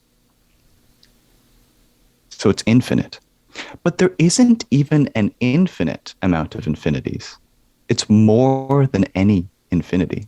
So it's infinite. It's beyond infinity, which is crazy to say, because there are infinities which are beyond infinities. And we're like, that's great. I know they go on forever, but even beyond forever and beyond the forever, that's how many infinities there are. It's beyond infinity, which is nuts. And I think that is the true creative power of this universe, that not only is there a potential for an infinite amount of anything to occur, not even infinity limits that, because the true number of objects or possibilities to experience in this universe or in the multiverse, the ultimate reality, is so vast and so infinite that it cannot even be said to be infinite. It is beyond infinity. And that sort of gives a funny feeling. And I like that feeling. I'm not so certain how much that describes infinity, but it is a lovely thing to think about. Yeah, and definitely to what you point to is, you mentioned the funny feeling. I was probably feeling the same thing you were feeling when you were describing it. I was in tune with you. And I'm sure whoever will listen to this will feel the same way, because when we think beyond the finite aspect of ourselves, you see, it's like you can't take a step in this. You do have to take a leap. a real giant leap. Incredible. And you're taking a leap into infinity, and then at the same time, there is a beyond, which, oh my God. What you're explaining is basically what the Upanishads has been explaining and expressing. You've really explained it in such a wonderful way that it makes sense to anyone, whether through logic, whether through rationality. They would be able to relate to this. So that's wonderful. The one thing I wanted to ask, and this is again linked to the ego, is as your platform has got bigger, how have you maintained, and I say this with my absolute respect towards you, how have you maintained your humility and your humanness? Because your platform has been growing. I've been watching you on your lives now and then as well, and you're the same person in your videos as you are in your live, as you are right now. So how have you done this? How have you maintained this? That's a great question. To some extent, I haven't. The ego will never be satisfied, and as soon as it sees a number start counting, it wants it to continue counting on how big can we push these numbers. But the mere fact that I am aware of that definitely mediates a lot of the effects of that, I have found. I know personally, I have seen fanaticism, and I've never found fulfillment in that. I've seen my friends just go bonkers over, let's say, I don't know, Harry Styles or some celebrity and whatnot. And that's beautiful because it is a certain devotion. It is a bhakti yoga to some extent. Yeah. But I never liked the idea of seeing someone to be just so far beyond that anyone else. They deserve to be worshipped, around your legs and whatnot. Because I kind of imagine sometimes I think about, I personify God, which may be a sin, who knows? But I personify God into a father, as a lot of Christians do. And I imagine, okay, I'm a father. This is the second sin, maybe. I'm God as the human, as a father, and I have children. And do I want my children to be around my ankles the whole time? Be like, Daddy, I love you. I'd be like, okay, that's cute for a couple of minutes, but go explore. And then maybe they go explore and they bring back stuff they found. I'm like, that's great, but go put it back. It's it's not for me. It's not for you either. You're just here to just explore and have fun, but I'll protect you, but just don't constantly be at my feet, And so I think similarly, this archetype of a father figure, or just a parental figure in general, it doesn't have to be gendered, can exist within all creation. And a celebrity creates their own kind of following. Maybe that's the equivalent, analogously to their children. It's I don't think they'd want them to be at their ankles. It's going to be cute for a little while. But the ultimate destination for their followers is not to be constantly at their ankles, but to be exploring their creation and enjoying it with them. And I think that's very similar in my case, that not one of the many people who like what I do not want to see any of them at my ankles. I want to see them exploring and having fun. I just happen to be the social memory complex responsible for collecting certain ideas, but truly I don't own them, and thus the personification of these ideas, which is me, should not be idolized and instead should be explored and had fun with together. So when someone calls you enlightened, or someone might call you a guru, how do you respond to that? Well, a guru is typically someone who is, as Nietzsche would say, made this vow of responsibility for their karma, And that is a certain subtle redirection of like, negativity, etc. Because we're constantly being bombarded by information. And some information is more detrimental to our system than others. And I cannot say that I have had such a subtle redirection for anyone. Perhaps at some point in my life, I will know how to do that when I myself am strong enough, but I can barely deal with my own karma. So I cannot be said to be a guru in the traditional sense. And I think it would be only an identification of the ego for me to claim enlightenment either. Mm-hmm. Because I get it when sometimes, I think maybe it's said once or twice in the comments of any of my videos on TikTok, but definitely in my lives I've had people call me a guru or enlightened. I'm not repulsed by it, like, type of thing, but there is a thing where I'm like, one, I'd rather not be seen as a guru because it has connotations, and it's not what I am doing. I'm just being a friend that is sharing what I know, which is going to be subject to change. So I'm not. I find that a guru is probably more definitive and more stable, while I am not. And enlightened, well, I would never declare it anyway. So I would always say no to that answer. But even when someone says, they'll say like Guruji, and I'm like, no, I'm not a guru. I have to I find that if you make the concession once, it's going to happen more and more in the future. So I've been really strict on being like no on these things, because it does.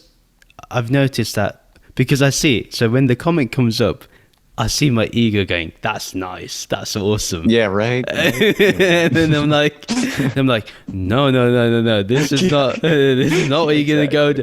This is not gonna happen. So, and then you also have to be respectful to the person who's saying it, because they're saying it with their feelings. If they're being genuine. So then, you don't want to hurt their feelings. You have to say it in a respectful manner. But well, if you really want to make them confused, call him Guruji in return. Yeah, I mean, I'd be more than happy to. And everyone is your teacher. It's interesting. So I attended one of Rupert Spira. Have you heard of Rupert Spira? I have not, no. He's a non-dual teacher who's kind of balanced in a very wonderful way non-duality in Advaita, and kind of made it more simple for people and gets them more to the experience. Right. A bit like Ramana Maharishi, but just he's someone from England, so I think just with him having a British accent probably makes it more appealing. Right. He's got like just that, making one rung on the ladder a bit lower so others can reach. Yeah. So, but he said something which was really nice, and I really liked his model. He said that we're all friends here. There's no teacher or student. The only time that there is this distinction is when you ask me a question, then you're the student and I'm the teacher. But then if I ask you a question, then I'm the student and you're the teacher. I really like that. And I was like, that is possibly the new way. Because before, like in India, if you think about it, like it's such a, there's so much population there. It's very easy to have a mass following. And in a way, I feel bad for the gurus that are there, because maybe they don't want such a big following, but by default, they're going to, because of the population. So, but I do feel like the guru of the masses, because there has been gurus that have come to the West and they've had a massive audience and a massive following, but I think the guru of the masses is gone, and it's becoming more of a smaller community. And the smaller community is probably benefiting more. So, for example, if you look at it in your regard, you have the mass following on TikTok, but the Patreon or the Discord server where you've created and curating your community, it's a lot smaller. Certainly. A lot more precise, and they ask you more. And there's a more connectedness between these communities that, my Discord links to niches, and niches links to, like there's a sort of network more than these localizations as well. Yes. So I find that what I've been seeing as the new future is being emulated online through the TikTok and then the Patreon or Zoom sessions or Discord servers. And I am seeing that more and more. Like, for example, it's crazy because when I was attending yesterday's, I only attended 1 hour of Nishiji's Zoom talk. And you look at his number, I forgot how many number of followers, but I'm sure it's 100,000. He's got 100,000 on TikTok, but only 30 attend, or 40 or 50 attend the Zoom talk. Mm-hmm. And it's just the thing that actually the people that really want the wisdom is very few. A lot of people will applaud, but like very few. And have you found that even with yourself? Like, you'll have a lot of people loving you on TikTok, but then the real deal is a lot less and more concentrated. Of course, yeah. I think we should expect that to some extent, because every person who is this disseminator of anything spiritual, they always have to have like a hook, and that hook is like the bait. Yeah. And that's not to say I'm like fishing or farming per se, but it is a good analogy. But it's kind of like, maybe it's a fisherman who puts the fish back kind of thing. Like, yeah, great. I'm glad you came. Sorry that I hooked you, but you were allowed to eat that worm. I'm glad you ate it. I'll put you back. And then maybe if you want to hang out with me, a little fishy, you're welcome to come back if you want. And for me, if I'm being completely transparent, that's what I talk about with mathematics and the sciences. And that's all the hook. And because I do want to connect that to, in my eyes, an even higher science, and even higher mathematics and logic, which is the ancient one. And but some people do not see that is what I am offering is a gateway. And some people just like looking at the door and just acknowledging it. And I'm totally okay with that. Then eventually some might realize that it is a door, but then only even fewer will want to go through that door, and others will enjoy staying outside. And that's fine. I'm happy with that. Wonderful. And do you find that those that walk through the door, they've had some initial preparation beforehand? Like I know you've hinted it in your previous answer, but they've done certain work within for them to recognize there's a door I have to walk through. Definitely. It's all there. The universe has, if we look back on our lives, each and every one of us, everything has kind of been put in a certain order. All these different moments that have led us to who we are today. It's just been carved out, either by us or by something else. Doesn't matter, but there is a carving out that was done. That's what matters. So what was the thing for you personally that got you to walk through the door? What made you recognize the door in your own personal journey? Mm-hmm. What made you recognize the door, and then what made you walk through the door? So I was in my dorm living on campus at my university. And at that point, if you asked me, I would probably tell you I'm a man of science. I'm an atheist. And I was. But I was still searching for truth, because atheists still search for truth just as much as a theist would, or even an agnostic. We're all searching for some truth, either through external observation, sciences, or internal observation, which is spirituality. And I had been on this search for a theory of everything. And that's a very specific concept in physics. It's very technical, which is essentially this equation which models all of the fundamental forces of the universe, because that's kind of what we know causes everything, is the forces which do all the moving, which are, of course, gravity, electromagnetism, the strong, the weak, nuclear force. And if we can find an equation that represents all of them, which we don't. We have an equation that represents gravity, and we have an equation that represents all of them individually, but no equation that really connects all of them together, which is bizarre. So that's the search for this grand unified theory, this theory of everything. And one proposal to that is string theory. And so I was obsessed with string theory. I was like, what is this cause? What is the ultimate equation that represents this entire universe that I am myself a part of? And more than that, what about the multiverse? I don't care just what's true in my universe. I want to know what's true beyond and ever and always, this eternal sort of truth. What is true? And so that led me to mathematics, because surely if mathematics can describe our universe, and not only our universe, but mathematics can describe a universe with any physical laws, really, then mathematics is almost more real than the laws of physics. So I strayed away from string theory, and that led me to mathematics. And so I thought, okay, well, what makes mathematics mathematics? Surely that is what is true. And at the heart of it, at our current theory is set theory, and which is quite beautiful to me, because set theory is essentially a theory about collections. That's it. Just collections of collections, how collections can contain things and contain other collections, and how collections can overlap like Venn diagrams and whatnot.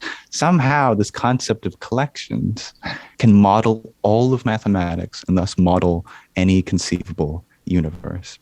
I thought that was quite beautiful. But I was like, okay, so a collection is what is true, ultimately. But there's actually 9 axioms of set theory, 9 statements which make a collection what a collection is. So that's quite strange. How could all of my search for truth boil down to 9 things, these so-called 9 axioms of set theory? I'm like, well, what is an axiom if not an assumption? And you can have other set theories, plural, and there are multiple set theories which use different axioms. So, okay, well, that's a relief. I was wondering why 9. Now I know 9 is arbitrary and it can be any number. Okay, well, if it's these axioms which construct our entire notions of the universe, what is the constitutes of axioms? What literally comprises an axiom? What comprises an assumption? Because if assumptions are what create everything, then what constitutes assumption, that is the source of all things. And so that led me in one field lower into logic, pure logic. All assumptions of set theory could be constructed through first order logic, which is really a collection of quantifiers, operators, objects, and truth values.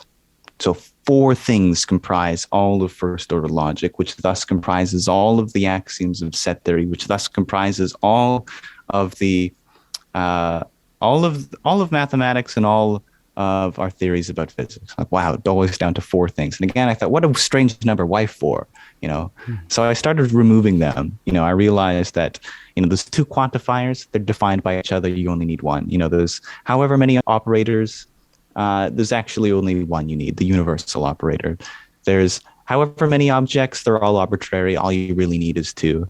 There's 2 truth values, true and false. All you really need is 1. And so I was able to boil all of it down to like 1 from each category. We had this concept of a universal law. We had this concept of non-existence, which is the only operator that was left, which is literally the negation, whatnot. But anyway, I realized there was a subtle connection between all of these things, and that all of these 4 things that eventually boiled down to was just different flavors of nothing. Literally just the concept of nothing itself, really nothing, this concept of non-existence, void. All of it could be constructed from nothing, literally, real nothing. I had found nothing. It's not like, oh, I found nothing. It's like, no, I found something, and that something was nothing. And that blew my mind, that I had this hint that all of it could be constructed from nothing. I thought, how bizarre is that? In a very real way, that nothing has this construction power, this power of creation from which all of logic, mathematics, and beyond follow from. It could all be created from absence, and from absence follows presence. I thought, wow, that's really beautiful. And that was definitely my spiritual awakening. It wasn't through meditation. It wasn't through psychedelics. It was through doing math. Like, how bizarre is that? And that will always continue with me. And that concept of nothing just at that moment opened so many doors, because for some reason I had made the connection, well, that's what nirvana means. It was really a guess. I looked it up. Indeed, nirvana is an old word for nothingness, extinguishing. And the Tao is like nothing, because the Tao is that which cannot be told. Well, nothing is like that, because in order to speak about nothing, you're putting it into something which is not nothing. I realized that Shiva is not so different than this nothing, the Shiva, the no thing, the destroyer, the absence maker. I realized that the first line of the Bible, in the beginning, God created heavens and the earth, was perhaps better translated to the ancient Aramaic as, in the beginning, a discernment was made between nothing and everything, the formless and the form. And that blew my mind. And I had realized that it was all true. I was like, wow, how beautiful is that? What does science say about God? Nothing. Well, that makes sense if he is. What's beyond the universe? Nothing. What came before everything? Nothing. What comes after everything? Nothing. It's all nothing. The Alpha and the Omega. What were you before birth? Nothing. What will you be after death? Nothing. It's all great nothing. The overlap between all things is nothing. All the sciences, all the religions, it leads you to nothing. And not in a nihilistic way or a pessimistic way, but in the most optimistic way and profound way. And that is what opened my door. Wow. And then you walked in and never looked back. Something like that. Wow. Wow. And that is quite interesting. So in a way, the way I interpret that, even though you weren't overtly doing any spiritual practice or through psychedelics, but what you were doing was contemplation. And it seems that with that contemplation, you opened a door within that. You've actually, in my opinion, expressed the truths within the scriptures, the ancient scriptures, very beautifully. I mean, that's what they all boil down to. Like, if you think about it, like I've noticed there is a certain structure with the Upanishads. They start with the many and then they go to either 1 or 0, depending on which one they want to pick. So it's interesting how you've literally done the same. You went through this process of the 9 axioms and then boiled it down to 1 and then to nothing, which is 0. Wow. Yeah. Very powerful. Very powerful indeed. So having all this wisdom is all great. It's wonderful. But how do you relate this to karma, to action? In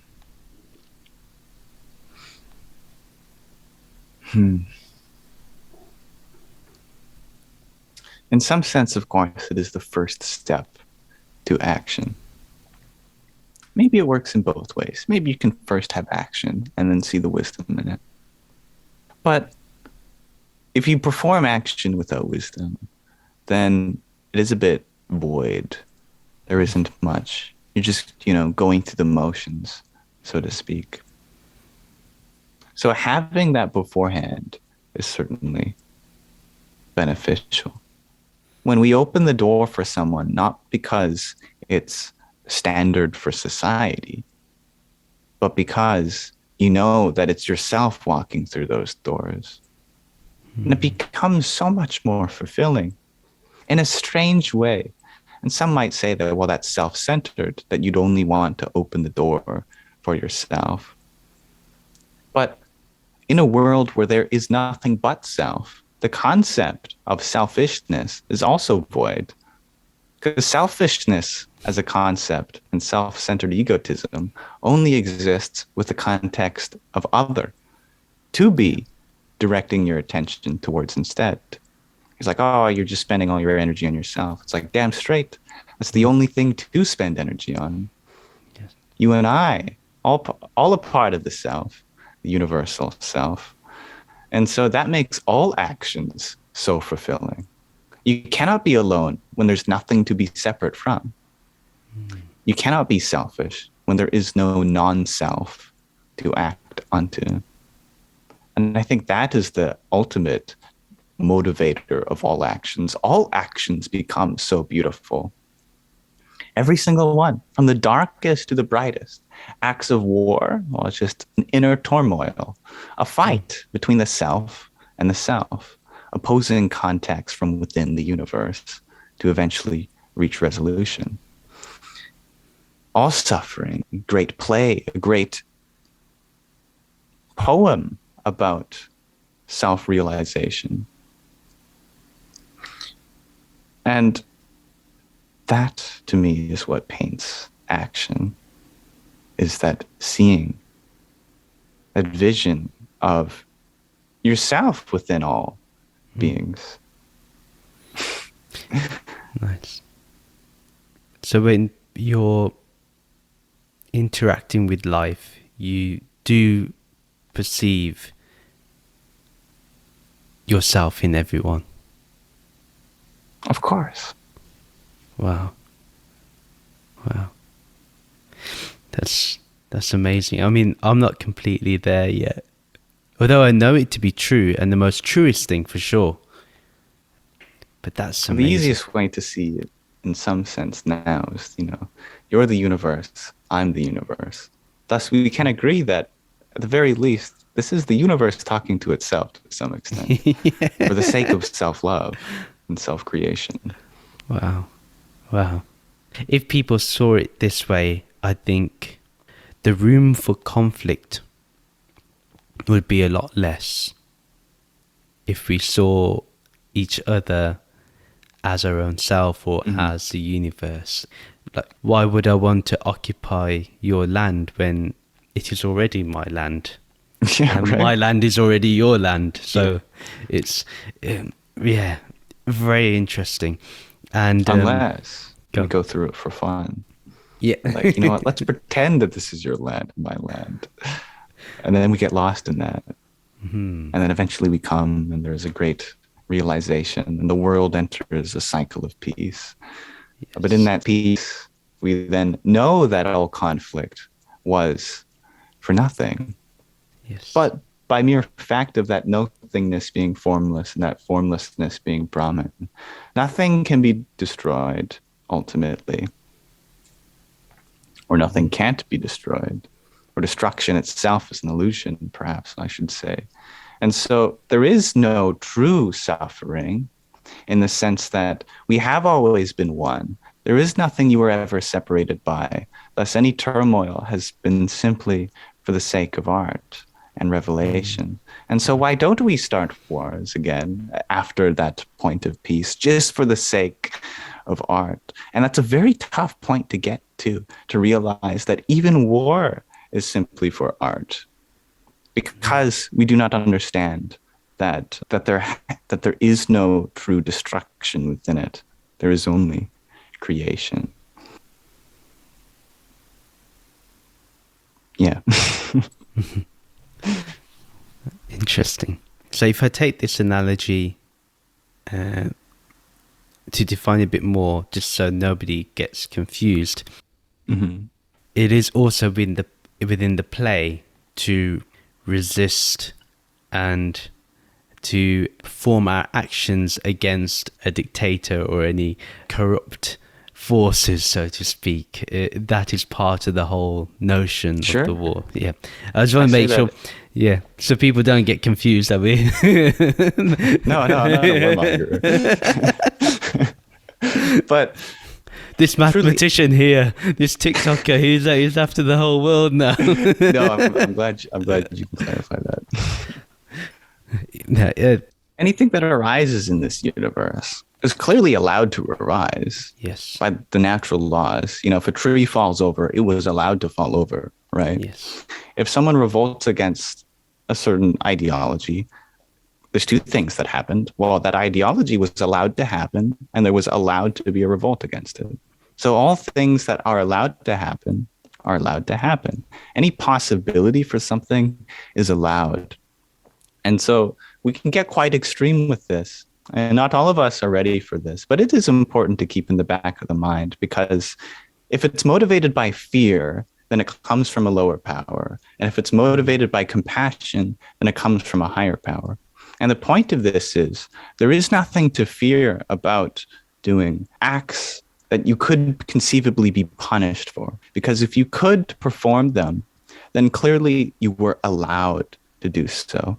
And if we have faith in the universe that all actions that were allowed for a reason, then all experiences of this race upon this planet were perfectly valid. We were allowed to harm each other for the sake of coming to terms, coming to a revelation, an agreement, and finding that love, that it was allowed. Coming to terms was very much allowed. And we are allowed to do it all again and find that truth and that disagreement and that agreement and that dance and that tango. It's all allowed. That which is not allowed is impossible.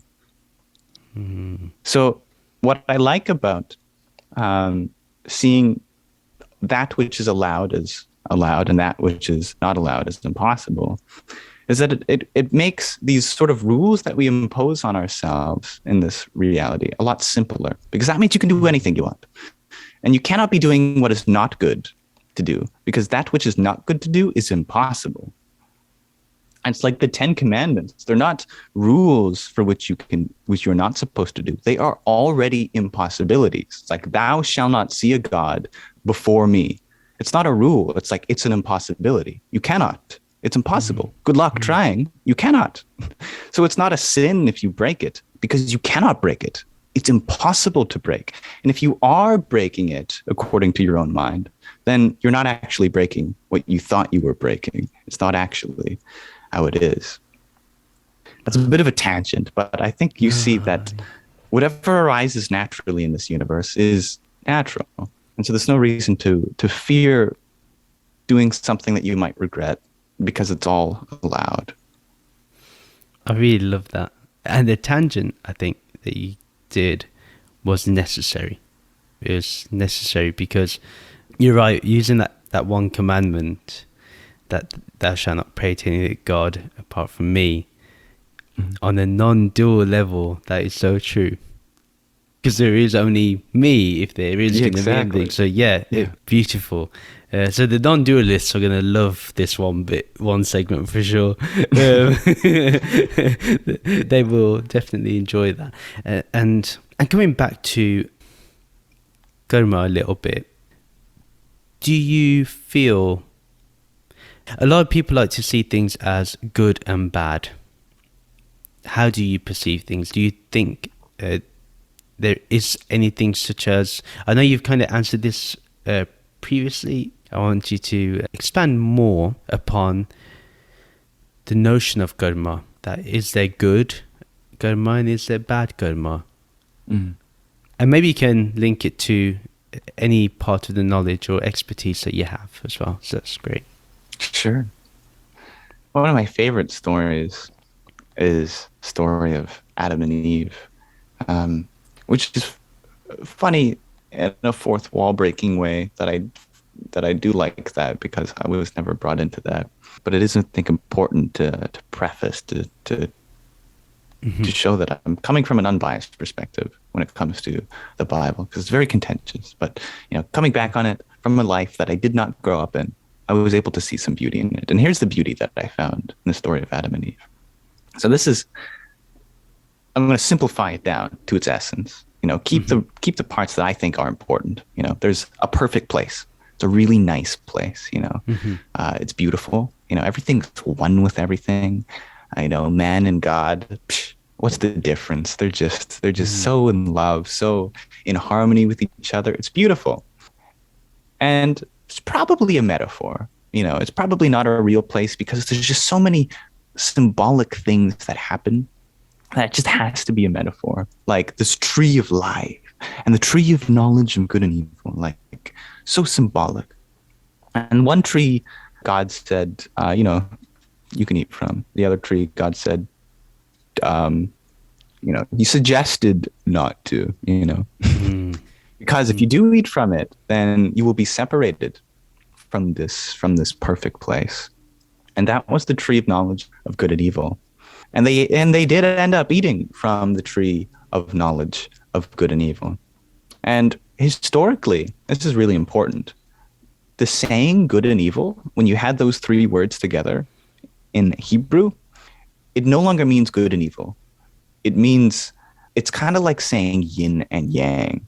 It's the knowledge of this and that. It's basically duality. And so it's basically eating from the fruits of duality, seeing this as good and seeing that as bad. It's like, yes, you will now know what is good and what is bad. And now you've created that division, that separation.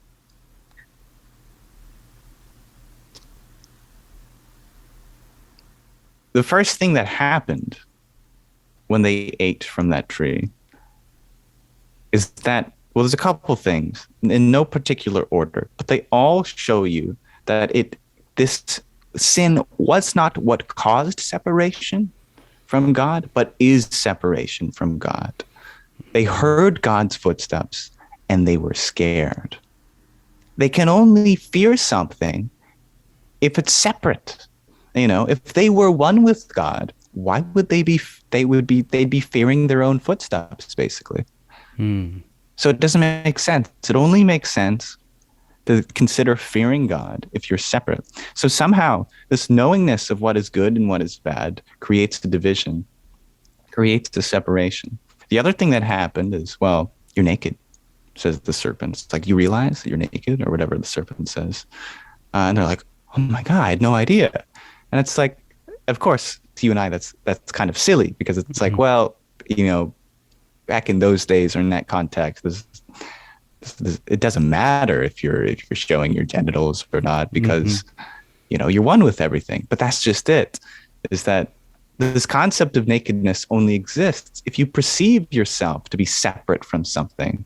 You're hiding something from something. Well, if everything's one, then there's nothing to hide, right? So somehow or another, this division which was created in the world by seeing what was good and what was bad, seeing yin and yang, seeing duality, this created this separation on the mental level from man or humanity and God, the divine.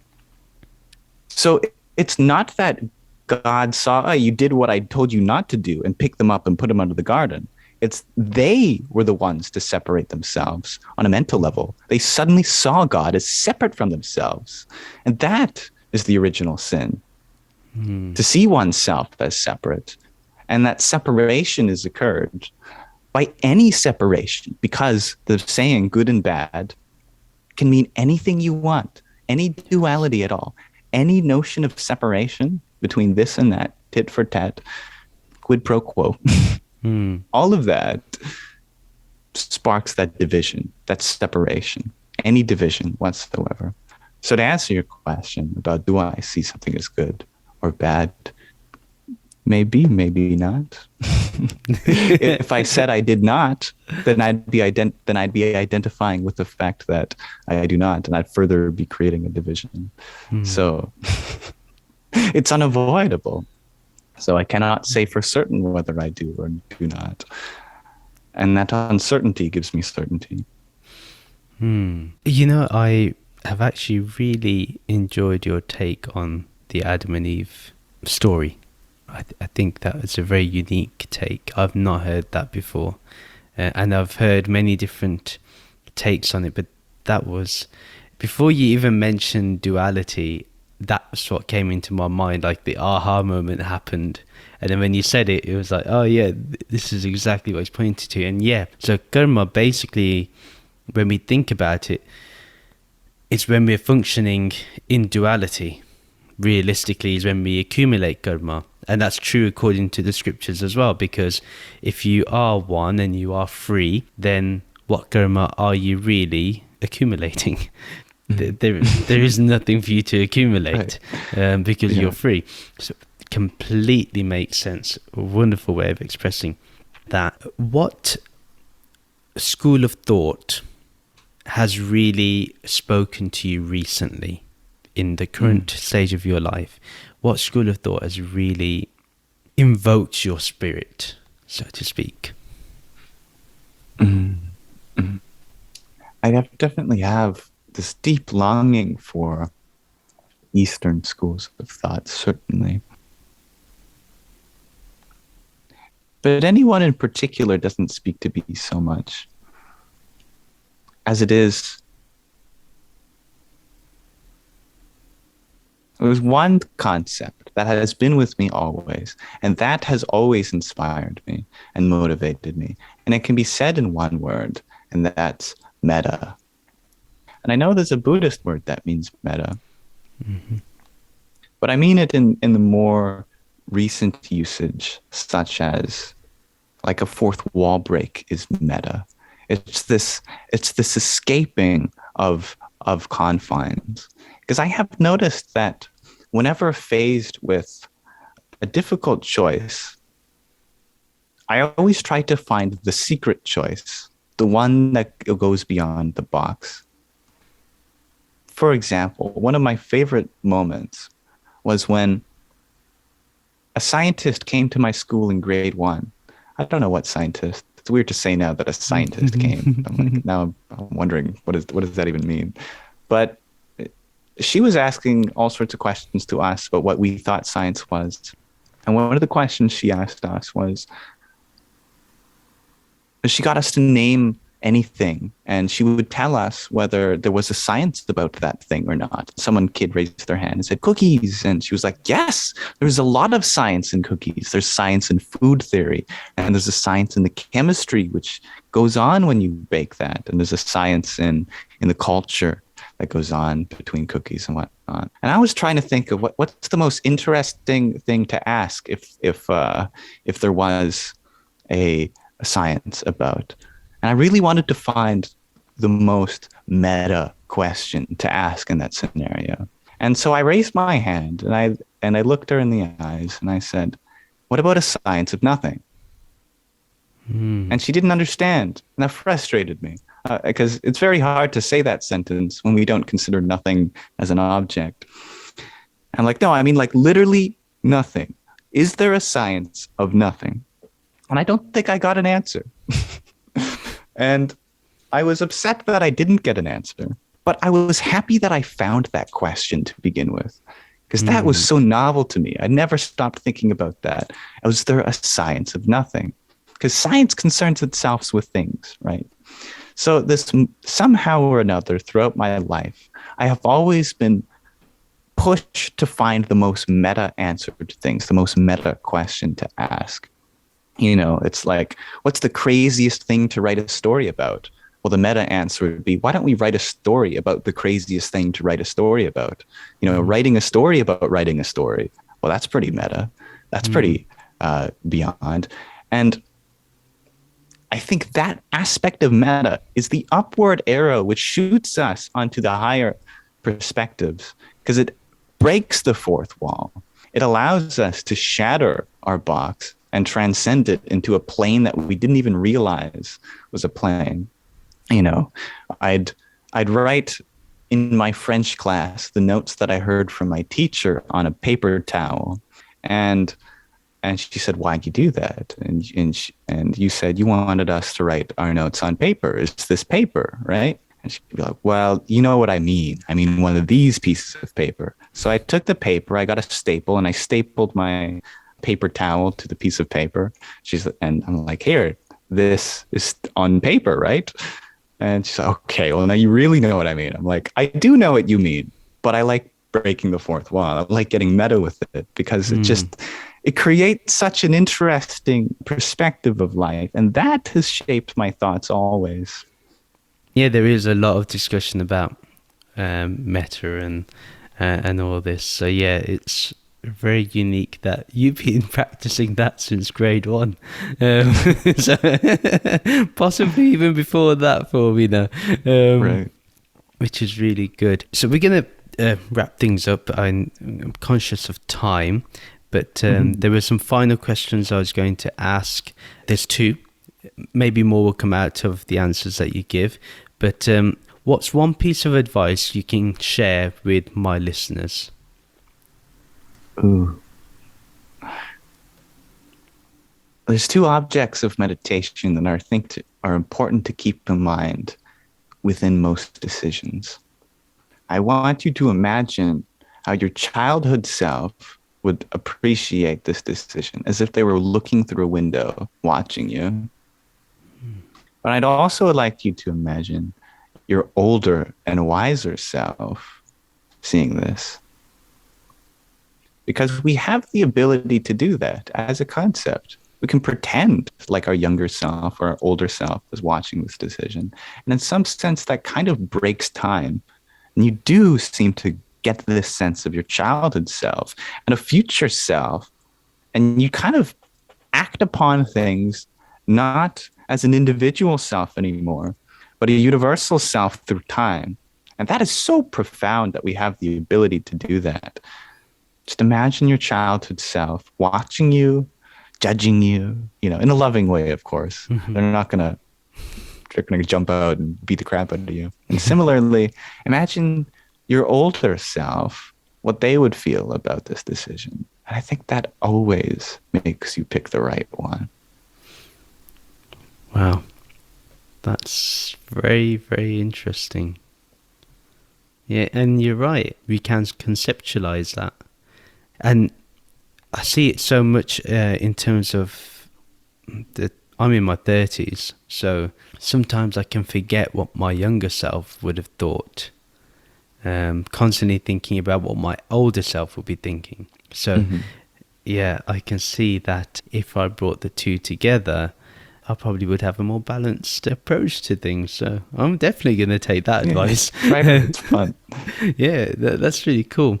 And then the most important thing, because our listeners have probably gone through over 2 hours of listening to you and knowing your wisdom.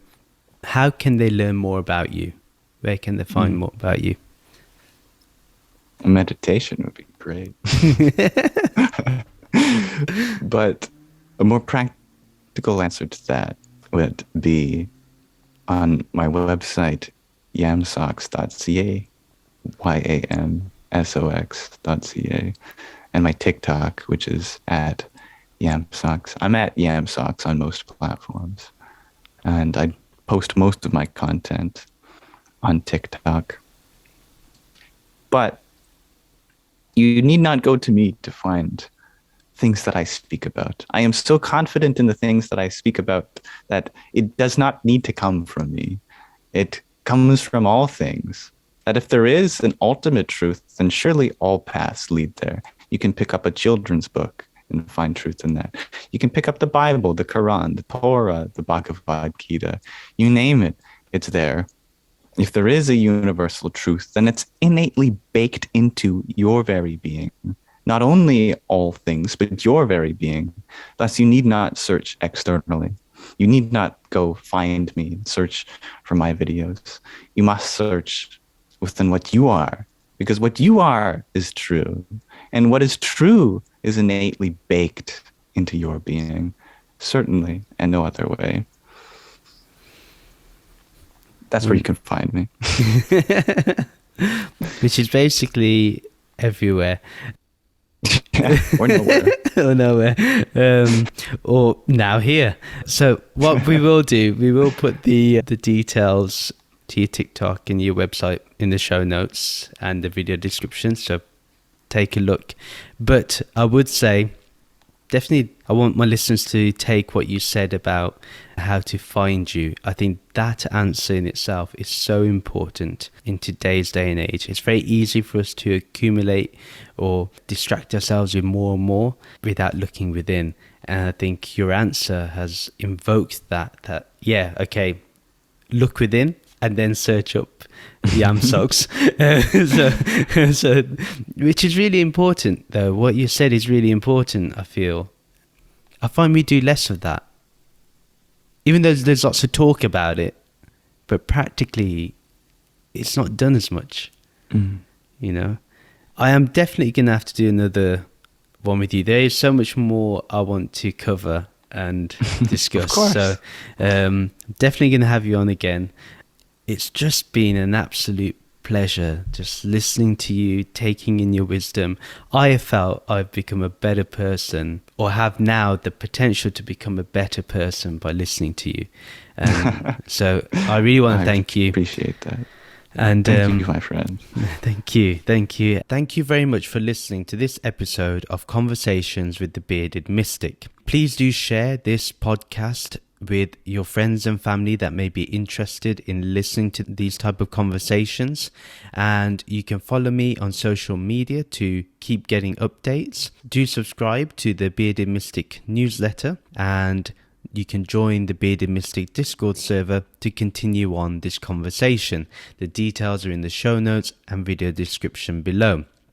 If you would like to continue to support the Bearded Mystic podcast, continue to utilize this Patreon page so you can take advantage of more content. Please do rate and review the podcast on our website, www.thebeardedmysticpodcast.com. And thank you very much for listening. Take care. See you next time. Bye.